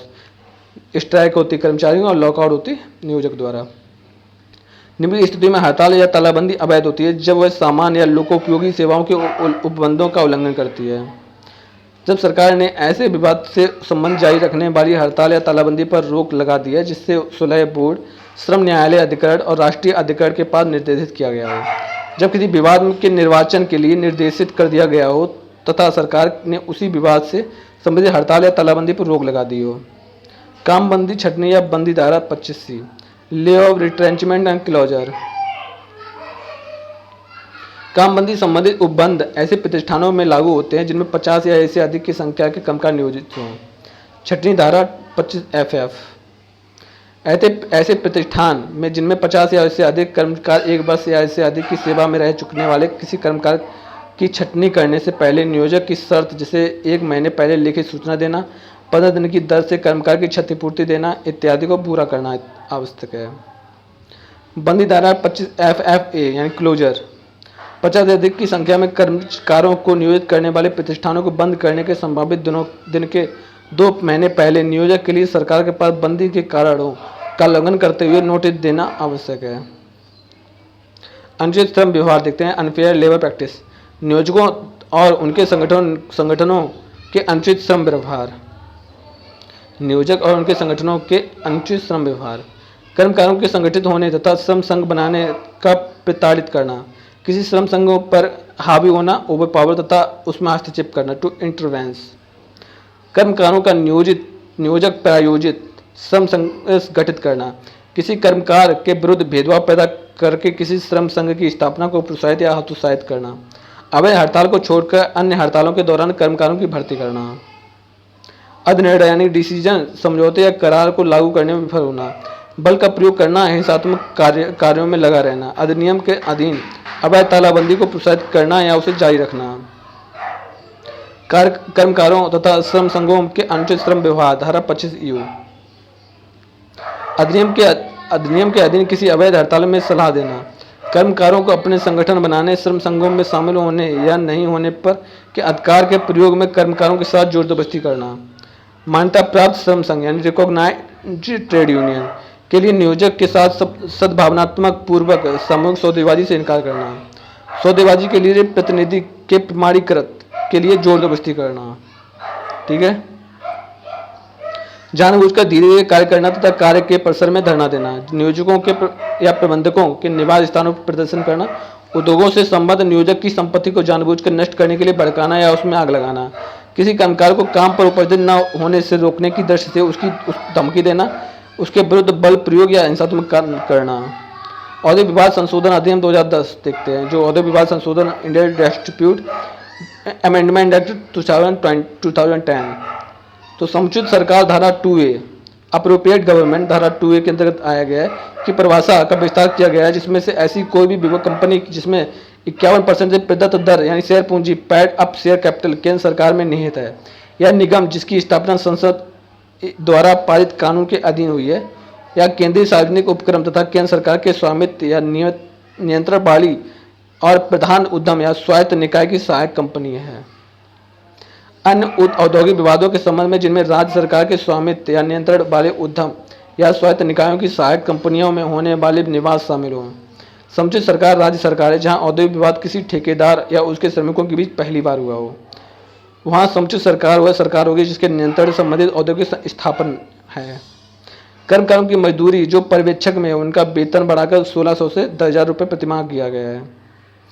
इस संशोधन अधिनियम के अंतर्गत छटनी, मुक्ति, पदच्युत और सेवा की समाप्ति नियोजक द्वारा करने की स्थिति में कर्मकार सीधा श्रम न्यायालय या अधिकार ट्रिब्यूनल कोर्ट जा सकते हैं।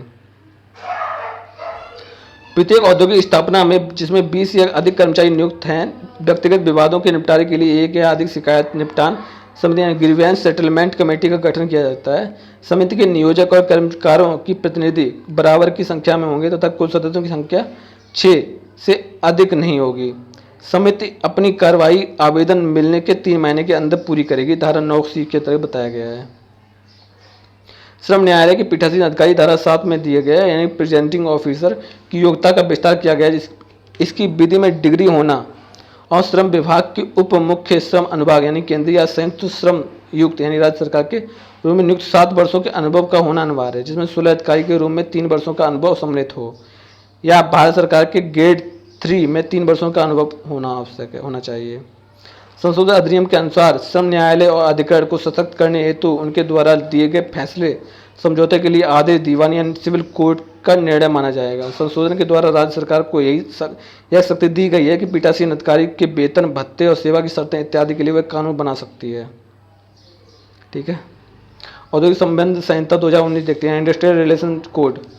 ठीक है, देखिए 16 जो अमेंडमेंट किया गया है इंडस्ट्रियल डिस्प्यूट एक्ट में अमेंडमेंट किया है 2010 में, और इंडस्ट्रियल रिलेशन कोड 2019 कहा गया है। बाद में श्रम संविदा की समवर्ती सूची के अंतर्गत आता है। भारत में श्रम संविधान की समवर्ती सूची के अंतर्गत आता है, इसलिए संसद और राज्य दोनों श्रम को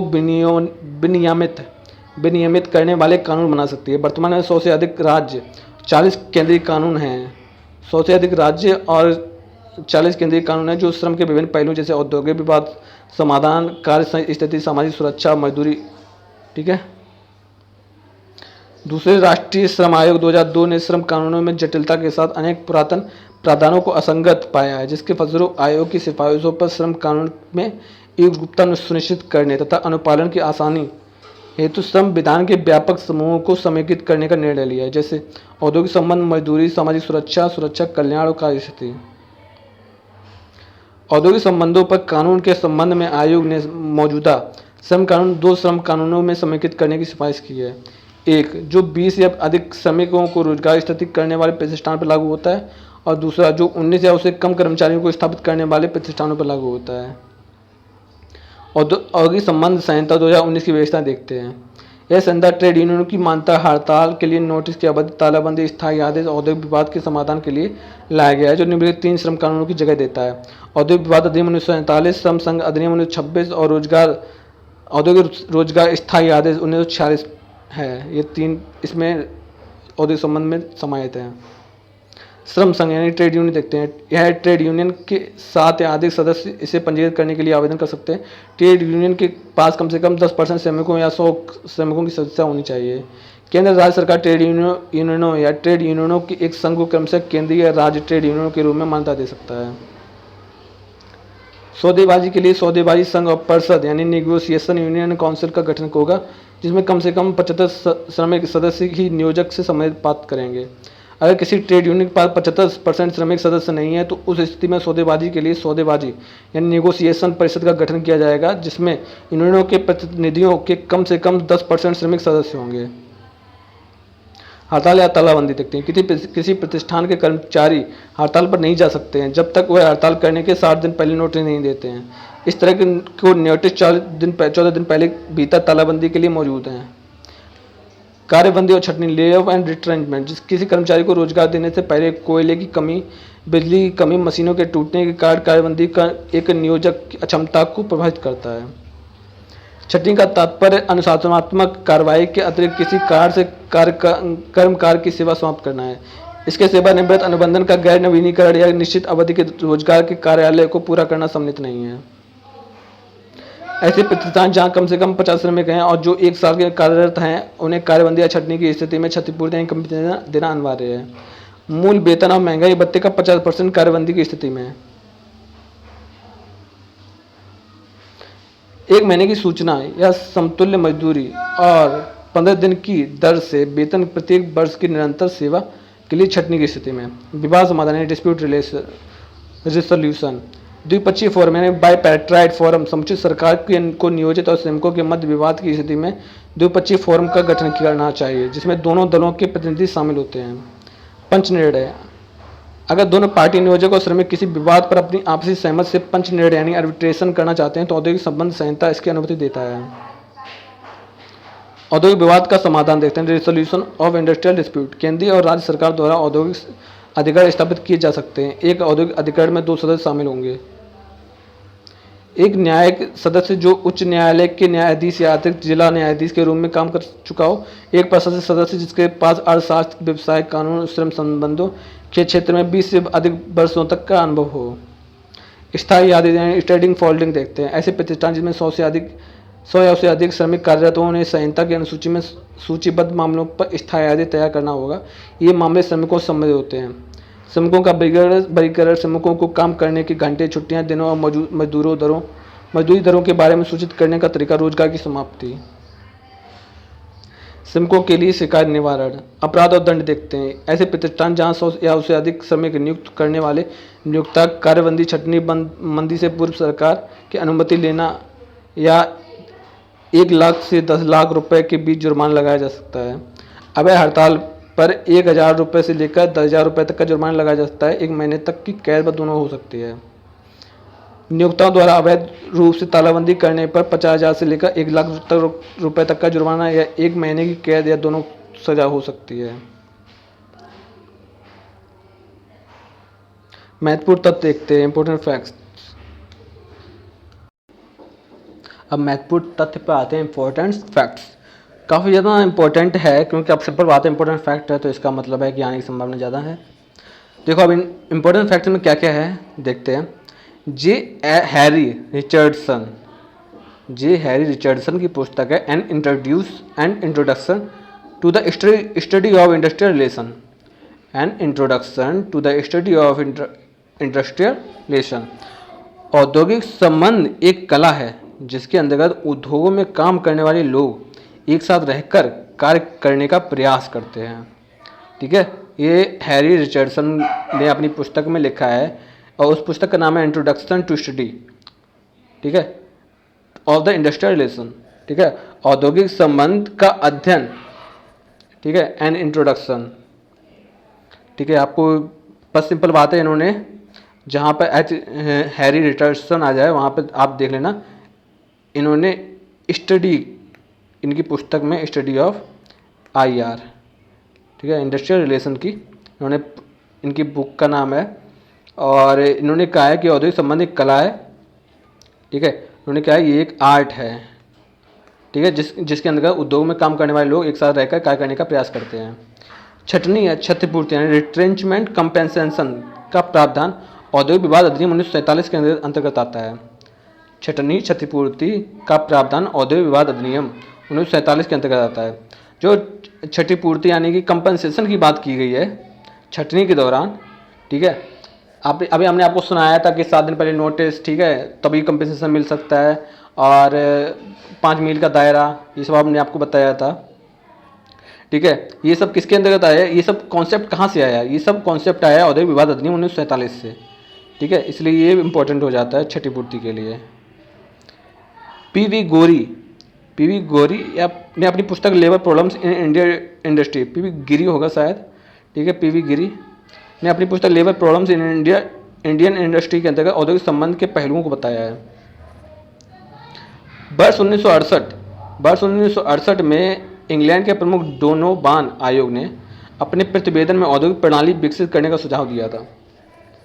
क्वेश्चन ऐसा पूछा जाता है कि औद्योगिक प्रणाली विकसित करने का सुझाव कहाँ पर आया, तो वो इंग्लैंड में आया। औद्योगिक प्रणाली विकसित करने का सुझाव इंग्लैंड में कब आया, तो 1968 में आया। औद्योगिक प्रणाली विकसित करने का सुझाव 1968 में इंग्लैंड में किसके द्वारा लाया गया, तो वो है डोनोवान आयोग के द्वारा लाया गया। ठीक है, सी मॉर्गेरिसन के अनुसार औद्योगिक विवाद की प्रकृति एवं विकास इस बात पर निर्भर करेगा कि श्रमिक और प्रबंधक उसे सामाजिक दृष्टि से किस रूप में देखते हैं। सी मर्गरेसन के अनुसार औद्योगिक विवाद की प्रकृति एवं विकास इस बात पर निर्भर करेगा कि श्रमिक और प्रबंधक उसे सामाजिक दृष्टि से किस रूप में देखते हैं। ठीक है, यानी कि उन्होंने, सी मर्गरेसन ने, जो एम्प्लॉयर और मैनेजमेंट की बात की गई है उस सामाजिक दृष्टि से किस प्रकार देखते हैं। औद्योगिक विवाद अधिनियम 1947 की अनुसूची 4, ठीक है, अनुसूची 5 में उद्योगों में अनुचित श्रम व्यवहार, अनफेयर लेबर प्रैक्टिस के संबंध में अनुशासन संहिता यानी कोड ऑफ डिसिप्लिन को 1982 में जोड़ा। ठीक है, जो आधुनिक जो इंडस्ट्रियल डिस्प्यूट एक्ट 1947 में अनुसूची 5 में अनुचित श्रम व्यवहार के संबंध में अनुशासन संहिता यानी कोड ऑफ डिसिप्लिन 1982 में कब जोड़ा गया, 1982 में जोड़ा गया। ठीक है, अमेरिकी प्रोफेसर जॉन डी डनलप, काफ़ी ज़्यादा इंपॉर्टेंट है ये, अमेरिकी प्रोफेसर जॉन डी डनलप ने वर्ष 1958 में अपनी पुस्तक इंडस्ट्रियल रिलेशन सिस्टम के अंतर्गत औद्योगिक संबंध का व्यापक उल्लेख किया। वेरी वेरी इंपॉर्टेंट, डनलप का नाम काफ़ी ज़्यादा आता है। कब आया, डनलप 58। अगर आपको ये वर्ष याद करना है तो देखो, डन, ठीक है, एन से आपको 9 अब सुनने में आ रहा होगा, ना से 9, ठीक है, और डा से 8, ठीक है, इस तरह से आपको सुनने में लगभग आ रहा होगा कि जहाँ पर 9 और 8 की बात की हुई है यानी कि 1958, आपको टिक मारने में आसानी रहेगी। ठीक है,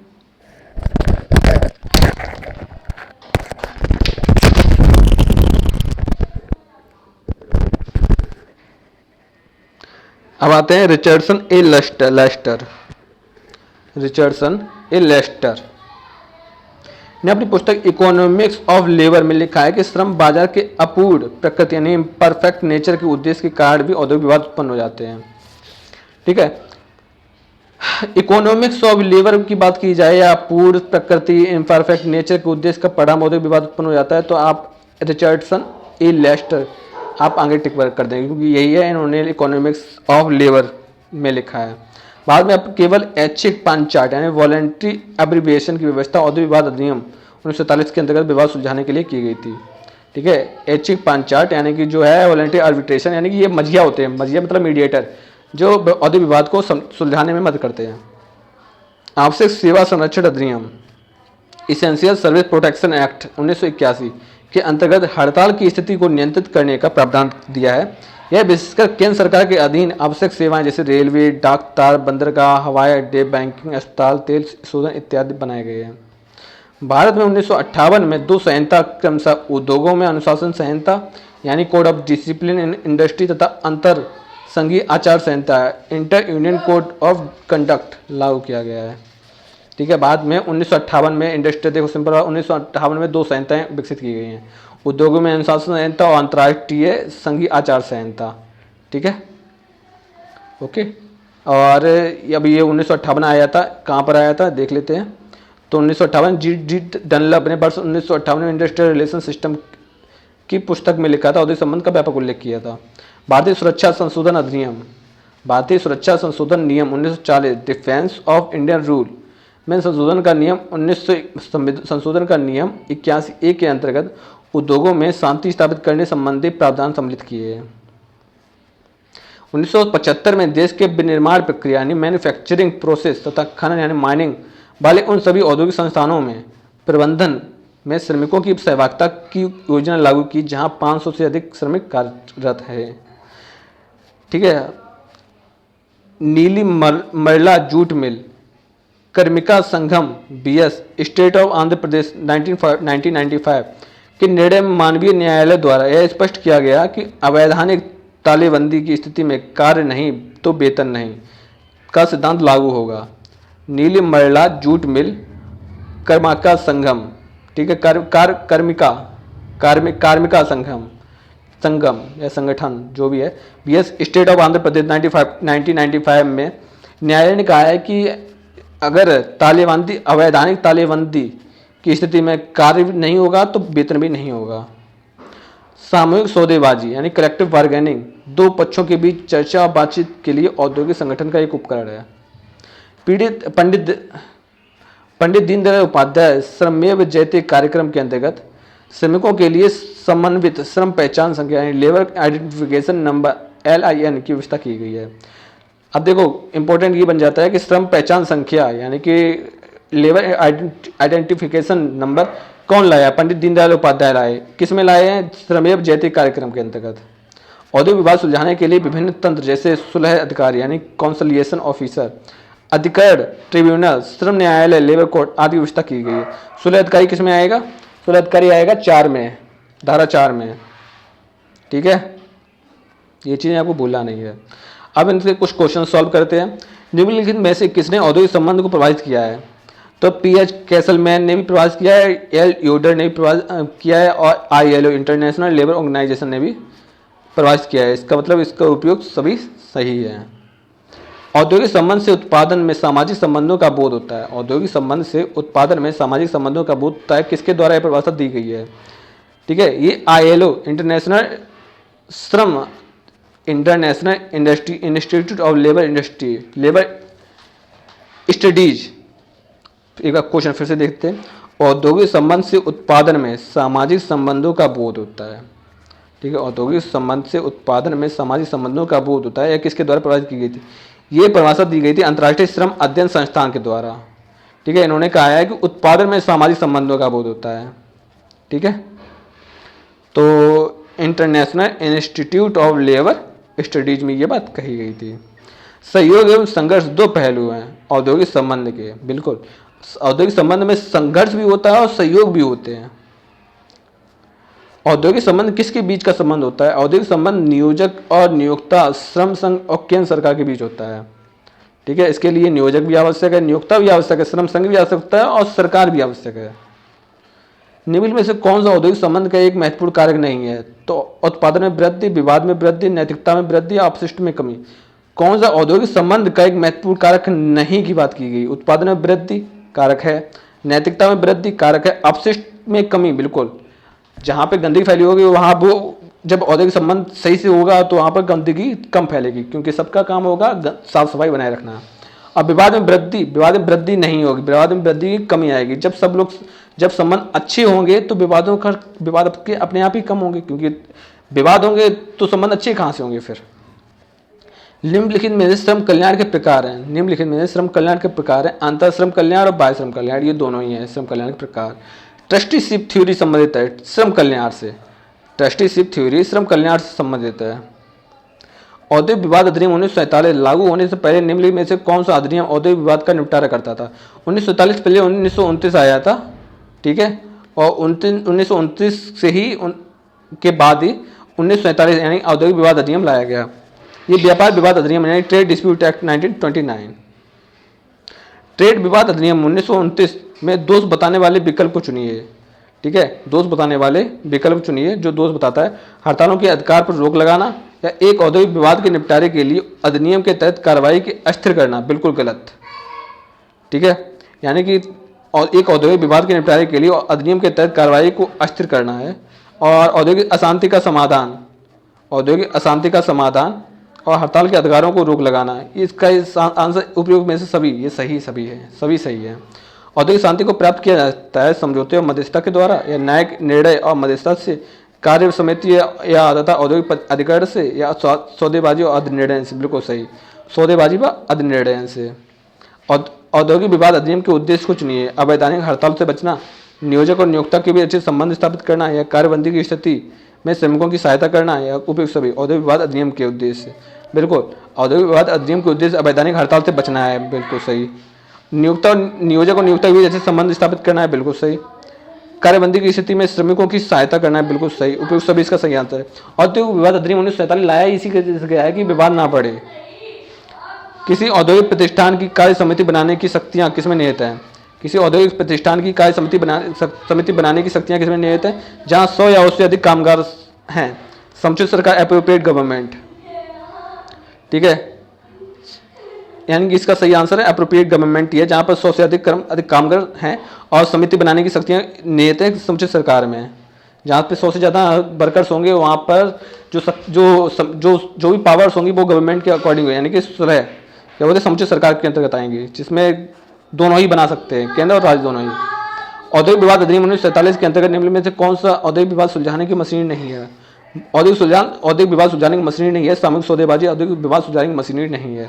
सुलह अधिकारी है, सुलह बोर्ड भी है, श्रम न्यायालय भी है। सुलह अधिकारी धारा 4 में आता है, सुलह बोर्ड, ठीक है, सुलह बोर्ड आता है धारा 5 में, ठीक है, नहीं, सुलह अधिकारी 2 में आएगा, सुलह अधिकारी, ठीक है, देख लेना अगर थोड़ा मिस हो रहा हो। लोक उपयोगी, लेकिन अभी ही देख लेते हैं, सुलह अधिकारी और सुलह बोर्ड अभी क्लियर करके चलो, ज़्यादा बेटर रहेगा। सुलह बोर्ड धारा 5 में और सुलह अधिकारी धारा 4 में, बिल्कुल सही है।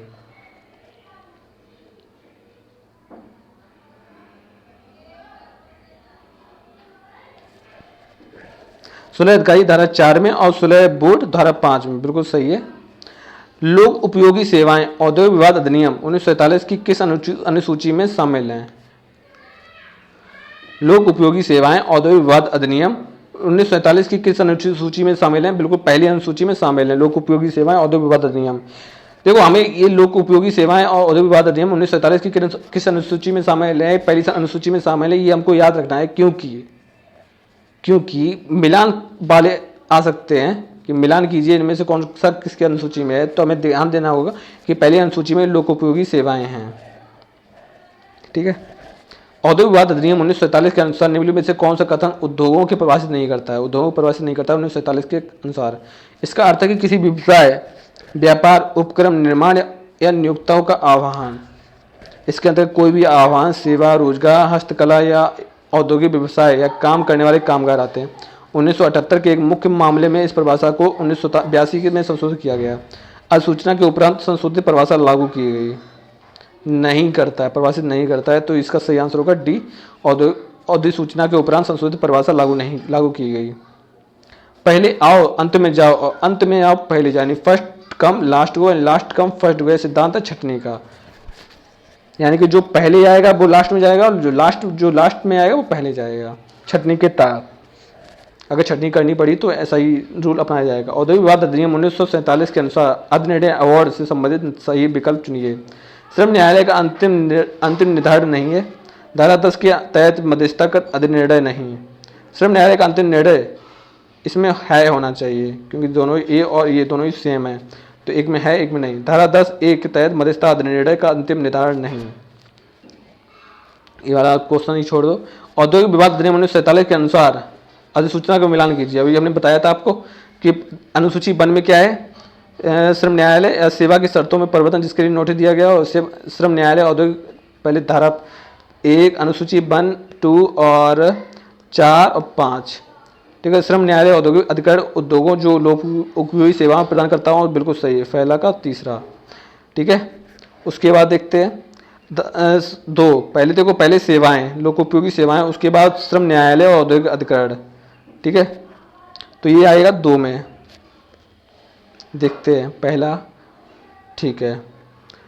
जो पहले का तीसरा और दूसरे का दूसरा, और चौथा अनुसूची है वो है सेवा की शर्तों, और 5वां है अनुचित श्रम। निम्न में से कौन सी अवैधानिक औद्योगिक कार्रवाई है? अवैधानिक औद्योगिक कार्रवाई है परस्पर बीमा या सामूहिक सौदेबाजी या तालाबंदी। अवैधानिक औद्योगिक कार्रवाई, ठीक है, ये सब औद्योगिक कार्रवाई हैं। परस्पर बीमा, म्यूचुअल इंश्योरेंस, कलेक्टिव बार्गेनिंग और लॉकआउट्स, ये सब औद्योगिक कार्रवाई हैं। अवैधानिक देखते हैं, घेराव अवैधानिक है। परिवेदना निवारण मशीनरी यानी ग्रीवेंस हैंडलिंग मशीनरी संबंधित औद्योगिक विवाद अधिनियम से। यदि किसी कर्मकार के व्यक्तिगत विवाद को औद्योगिक विवाद माना जाता है, किसी कर्मकार के व्यक्तिगत विवाद को औद्योगिक विवाद माना जाता है यदि विवाद में अंतर निम्नलिखित का साथ जुड़ा हुआ है या उत्पन्न होता है, जहां कोई भी कर्मकार और ना ही कोई श्रम संघ पक्षधर है, तो वो होता है कर्मकार की मुक्ति, पदच्युत होना, छटनी या सेवा से निष्कासन, ठीक है। कोई भी कर्मकार के व्यक्तिगत विवाद को औद्योगिक विवाद माना जाता है। क्यों? अगर वो कर्मकार की मुक्ति कर दी जाती हो, या उसको उसके पद से हटा दिया जाता हो, या उसकी छटनी या सेवा से निष्कासित कर दिया जाता हो। कोई भी व्यक्ति जो लोक उपयोगी सेवाओं में कार्यरत है कितने दिन पहले बिना नोटिस दिए हड़ताल पर जाए तो अनुबंधन का उल्लंघन कहलाता है 6 सप्ताह से पहले। अगर वो जाता है तो वो, यानी कि 6 सप्ताह मतलब 7×42 यानी 42 दिन पहले से अगर वो जाएगा, 14 दिन पहले नोटिस दिया जाएगा और 42 दिन बाद वो हड़ताल कर सकता है। निम्नलिखित में से सही विकल्प चुनिए। कोई भी कर्मकार अनुबंधन जोड़कर हड़ताल पर नहीं जाएगा। कोई भी कर्मकार अनुबंधन जोड़कर हड़ताल पर नहीं जाएगा, ना ही कोई नियोजक तालाबंदी की घोषणा। निम्न में से सही विकल्प चुनिए। कोई भी कर्मकार अनुबंधन छोड़कर हड़ताल पर नहीं जाएगा, जोड़कर नहीं, यहाँ पर छोड़कर बात की गई है, और ना ही कोई नियोजक तालाबंदी की घोषणा करके जब तक समझौते की कार्रवाई पूरी नहीं होती, बिल्कुल सही। कार्रवाई लंबित हो, बिल्कुल सही। हड़ताल से 14 दिन पहले सूचित न किया गया हो, नोटिस के 42 दिन बाद हड़ताल प्रारंभ करना अनिवार्य है, बिल्कुल सही। तो इसका सही आंसर ये सभी सही हैं। आदर्श परिवेदना कार्यविधि यानी मॉडल ग्रीवेंस प्रोड्यूस संबंधित है औद्योगिक विवाद अधिनियम से, कर्मचारी राज्य बीमा अधिनियम से, औद्योगिक रोजगार स्थायी आदि अधिनियम से, अनुशासन संहिता से, बिल्कुल सही, अनुशासन संहिता से, ठीक है। ऐसी स्थिति जहां काम के अनुपलब्धता के कारण प्रबंधन रोजगार प्रदान करने में असमर्थ हो तथा उसे कहा जाता है कार्यबंदी। निपटान विधियों में कौन सी विवादों के लिए यहाँ प्रासंगिक नहीं है? सिविल कोड से संबंधित प्रासंगिक नहीं है, सामूहिक सौदेबाजी है, अनिवार्य अधिनिर्णय है, स्वैच्छिक विवेचना या पंच निर्णय भी है। निम्न में से कौन सी स्थिति भारत के में संघ प्रतिद्वंद्विता को दर्शाती है? भारत में संघ प्रतिद्वंद्विता को दर्शाती है, ठीक है। विभिन्न संगठनों में विभिन्न संघ एक ही संगठन में अधिक संघों का राजनीतिक दलों से संबंधिता और एक ही प्रकार के समूहों का प्रतिनिधित्व करता, बिल्कुल नहीं। विभिन्न संगठनों में विभिन्न संघ, बिल्कुल नहीं। एक ही संगठन में अधिक यूनियन जो विभिन्न प्रकार के श्रमिकों को प्रतिनिधित्व करते हैं, बिल्कुल सही। इसका आंसर सही, इसका आंसर सी सही है। श्रमिकों की संख्या में कमी करना कहलाता है छटनी। भारत का औद्योगिक वित्त निगम, ठीक है, किस वर्ष अस्तित्व में आया? तो 1948 में आया औद्योगिक वित्त निगम। विवाचक यानी आर्बिट्रेटर द्वारा दिया गया निर्णय कहलाता है अधिनिर्णय अवार्ड। एक नए विवाचक यानी आर्बिट्रेटर की नियुक्ति की जा सकती है। एक नए विवाचक आर्बिट्रेटर की नियुक्ति की जाती है। नियुक्त विवाचक कार्य की उपेक्षा करें। निम्नलिखित में से कौन सी प्रक्रिया कर्मचारियों की संख्या कम करने के लिए उपयोगी नहीं है? तो निष्कासन। किसी औद्योगिक नीति संकल्प के अंतर्गत सार्वजनिक क्षेत्र के विस्तार को सर्वोच्च प्राथमिकता मिली? किस औद्योगिक नीति संकल्प के अंतर्गत सार्वजनिक क्षेत्र के विस्तार को सर्वोच्च प्राथमिकता मिली? औद्योगिक नीति 1956। भारत के विदेश व्यापार को कौन नियंत्रित करता है? मुख्य नियंत्रक, आयात और नियंत्रक। ठीक है। निम्न में से कौन सा उद्देश्य औद्योगिक संबंध का नहीं है? औद्योगिक संबंध का उद्देश्य नहीं है कर्मकार की आर्थिक स्थिति को बढ़ाना, बिल्कुल भी नहीं, औद्योगिक संबंध का नहीं है। कर्मकार का पड़ोसी के साथ विवादों का निपटारा, बिल्कुल नहीं। ठीक है, बाकी सब है। और संघर्ष को कम करके नियमित उत्पादन करना, कर्मकार के प्रबंधन में निर्णय लेने का अवसर प्रदान करना, ये सब है। कर्मकार का पड़ोसी के साथ विवाद होना, ये इसका नहीं है, उद्देश्य नहीं है। निम्न में से कौन औद्योगिक संबंध के दृष्टिकोण हैं? समाजी दृष्टिकोण, मानव संबंध दृष्टिकोण, गांधीवादी दृष्टिकोण, ये सभी हैं औद्योगिक संबंध के दृष्टिकोण। निम्नलिखित में से कौन सा औद्योगिक अशांति को दर्शाता है?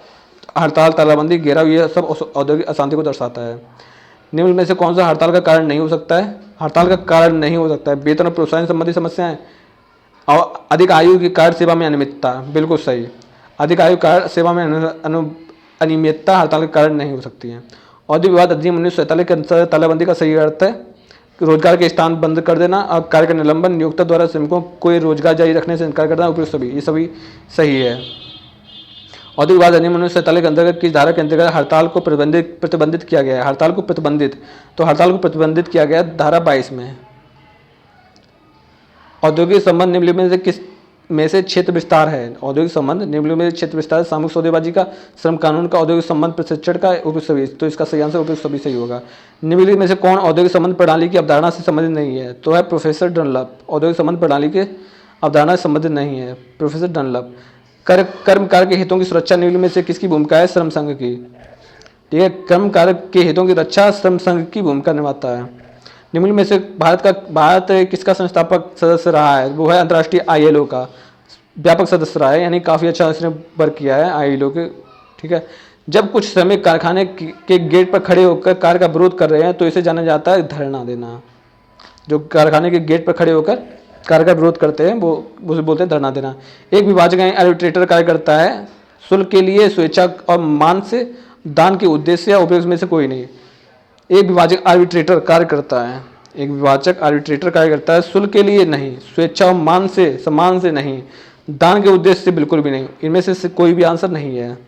एक न्यायालय के पास शक्ति होती है विभाजक द्वारा दिए गए अधिनिर्णय को उसकी सहमति से संशोधित करना, अधिनिर्णय उसकी सहमति से संशोधित करना, बिल्कुल नहीं। एक विभाजक द्वारा अधिनिर्णय को उसकी सहमति से संशोधित करना नहीं है। अधिनिर्णय पार्टी की सहमति से संशोधित करना, अधिनिर्णय पार्टी की सहमति से संशोधित करना, ये भी नहीं है। ए और बी दोनों नहीं है, इनमें से कोई भी आंसर सही नहीं है। निम्न में से किसके अंतर्गत स्वैच्छिक विभाजन दो पार्टियों के बीच विश्वास दिलाता है? अनुशासन संहिता कोड 1958। ठीक है, स्वैच्छिक विभाजन दो पार्टियों के बीच विश्वास दिलाता है, अनुशासन संहिता कोड 1958। निम्न में से कौन सा औद्योगिक संबंध प्रणाली का हिस्सा नहीं है? औद्योगिक संबंध प्रणाली का हिस्सा नहीं है श्रम न्यायालय और अधिकरण। सरकार नियोक्ताएं हैं, श्रम संघ और यूनियन फेडरेशन है, विदेशी कंपनियां भी औद्योगिक संबंध प्रणाली के अंतर्गत आती हैं। निम्न में से किस औद्योगिक संबंध प्रणाली का उपयोग किया जाता है? सामूहिक सौदेबाजी किया जाता है, उपयुक्त अनुशासन कार्यविधि, ये भी है सही है। अब शिकायत निवारण पत्र, ये भी सही है। उपयुक्त, ये सभी इसके सभी ऑप्शन सही हैं। निम्न में से औद्योगिक संबंध के प्रमुख प्रतिभागी हैं नियोक्ता, सरकार, संघ, तीनों ही सही है।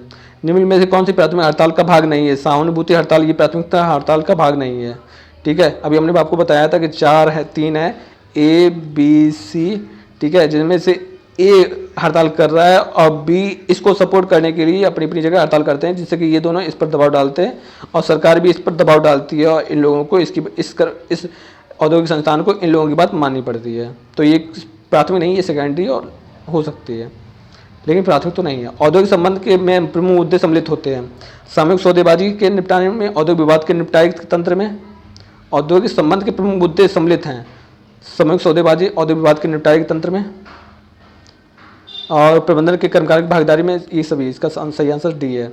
निम्न में से कौन सा औद्योगिक विवाद का आर्थिक कारण नहीं है? आर्थिक कारण की बात करिए, कर्मचारी का पीड़ा आर्थिक कारण नहीं है। निम्न में से कौन कार्य समिति का उद्देश्य नहीं है? कार्य समिति का उद्देश्य नहीं है संगठन के बाहर अच्छे अवसर प्रदान करना, कार्य समिति का उद्देश्य नहीं है। औद्योगिक विवाद अधिनियम 1947 के अनुसार निम्न में से कौन अधिनिर्णय के त्रिस्तरीय तंत्र में नहीं आता है?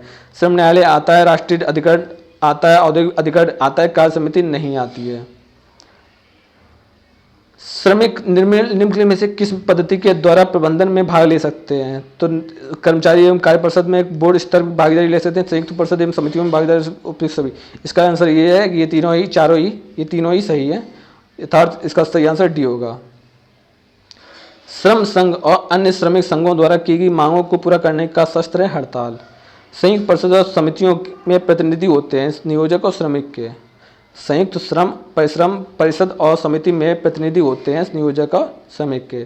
कुछ स्थापित औद्योगिक कानून का उल्लंघन करना जिसमें नियोक्ता की प्रतिष्ठा को हानि हो तथा कार्य क्षेत्र में अशांति उत्पन्न हो, वो होते हैं अनुशासनहीनता। औद्योगिक संबंध प्रबंधन के कर्मचारियों के हितों के लिए लोकतंत्र के उच्च स्तर पर भागीदारी हो सकती है बोर्ड स्तर की। दो दलों के बीच आपसी समझ और परिपक्व जिम्मेदार संबंधों को विकसित करता है प्रबंधन के कर्मकारों की भागीदारी। निर्वाचित बोर्ड द्वारा श्रमिकों पर पूरा नियंत्रण प्राप्त कर सकते हैं। निर्वाचित बोर्ड द्वारा श्रमिक पूरा नियंत्रण प्राप्त कर सकते हैं प्रबंधन के कर्मकारों की भागीदारी से। राष्ट्रीय अधिकरण की नियुक्ति की जाती है केंद्र सरकार द्वारा। राष्ट्रीय अधिकरण की नियुक्ति की जाती है, ठीक है, केंद्र सरकार के द्वारा। निम्न में से कौन से तत्व औद्योगिक संबंध में सुधार करने में उपयोगी सिद्ध होते हैं? कौन से तत्व औद्योगिक संबंध सुधार करने में उपयोग होते हैं? मजबूत और स्थिर यूनियन, प्रबंधन में श्रमिकों की भागीदारी, पारस्परिक विश्वास, ये सभी सही है। निम्न में से किसी कार्य समिति यानी वर्क्स कमेटी के मुख्य उद्देश्य के रूप में वर्गीकृत नहीं किया जा सकता है? वर्क कमेटी, देखो सिंपल बात है, वर्क कमेटी हमें याद है आपको, वर्क्स कमेटी, ये वर्क्स, ये 23(3), ठीक है, तो धारा 3 के अंदर वर्क कमेटी आती है। मुख्य उद्देश्य के रूप में वर्गीकृत नहीं किया जा सकता है। संगठनों के बाहर बेहतर अवसर प्रदान करना, ये सही नहीं है।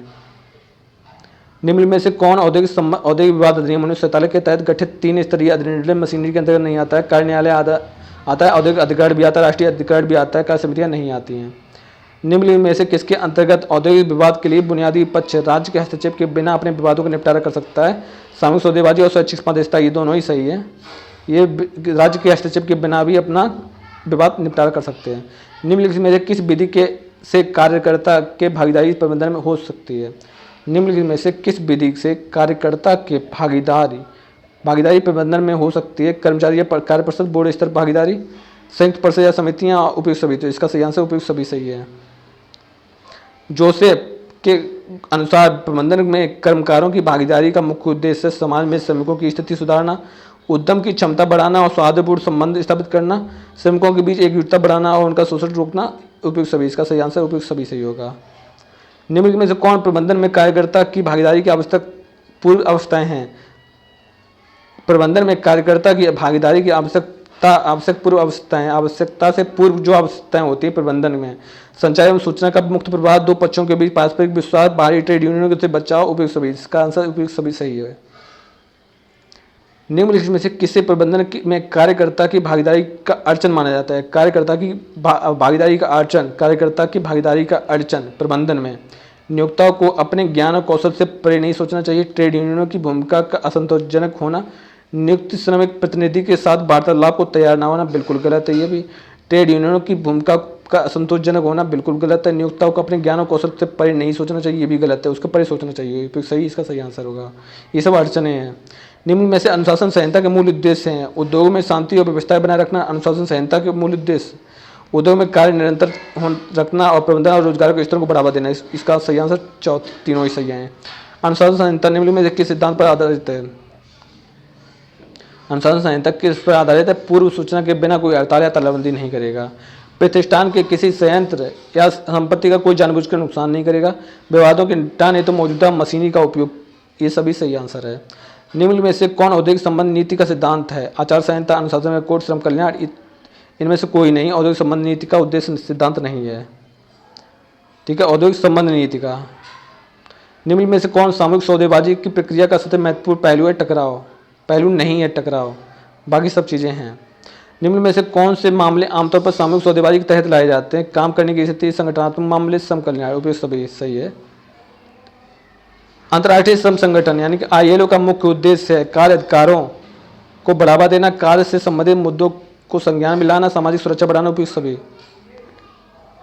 प्रबंधन में श्रमिकों की सहभागिता के असफल होने के कारण निम्नलिखित में से कौन से सही हैं? प्रबंधन में श्रमिकों की सहभागिता के असफल होने के कारण ट्रेड यूनियनों की बहुलता और उनके बीच संघर्ष, कार्य श्रम और दोहरा, शिक्षा और प्रशिक्षण में कमी, उपयुक्त सभी सही है। भारतीय श्रम विधान पर ILO के सम्मेलनों और सिफारिशों के प्रभाव के रूप में निम्न में से कौन से मुख्य क्षेत्र हैं? काम की शर्तें, रोजगार, बेरोजगारी, औद्योगिक संबंध, ये तीनों ही सही है। निम्न में से कौन औद्योगिक संबंध प्रणाली की अवधारणा संबद्ध नहीं है? फ्रेडरिक टेलर औद्योगिक संबंध प्रणाली की अवधारणा संबद्ध नहीं है।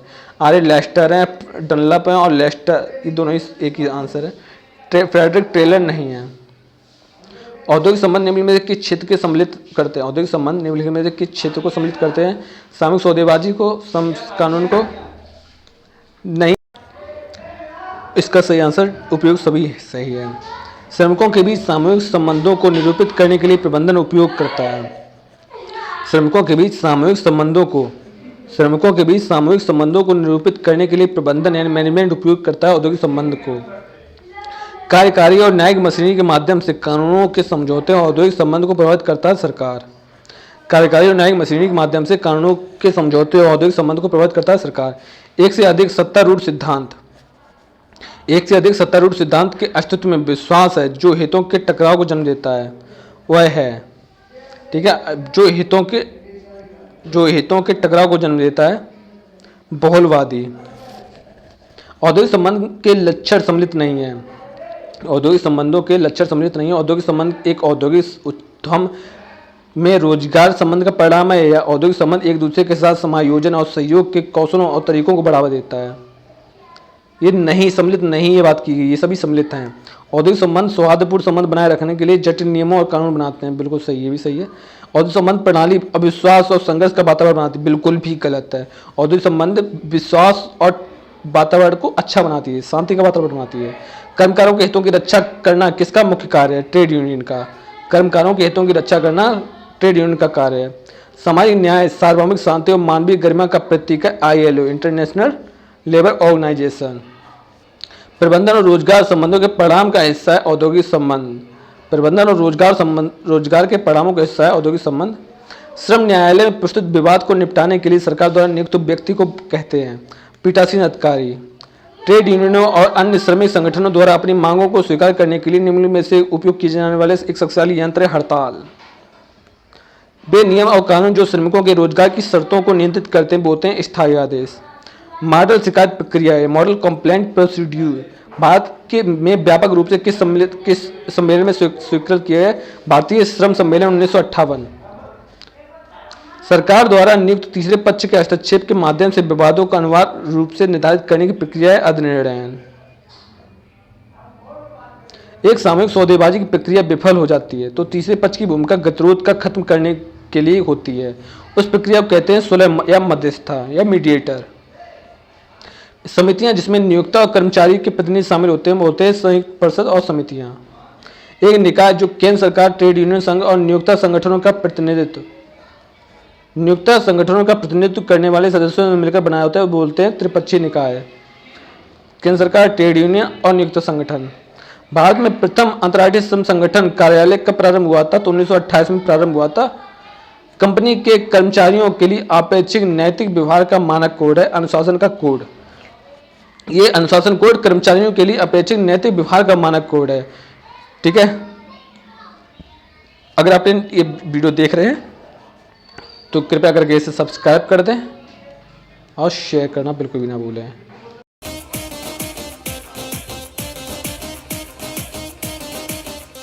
बोल प्रिया। वो मैं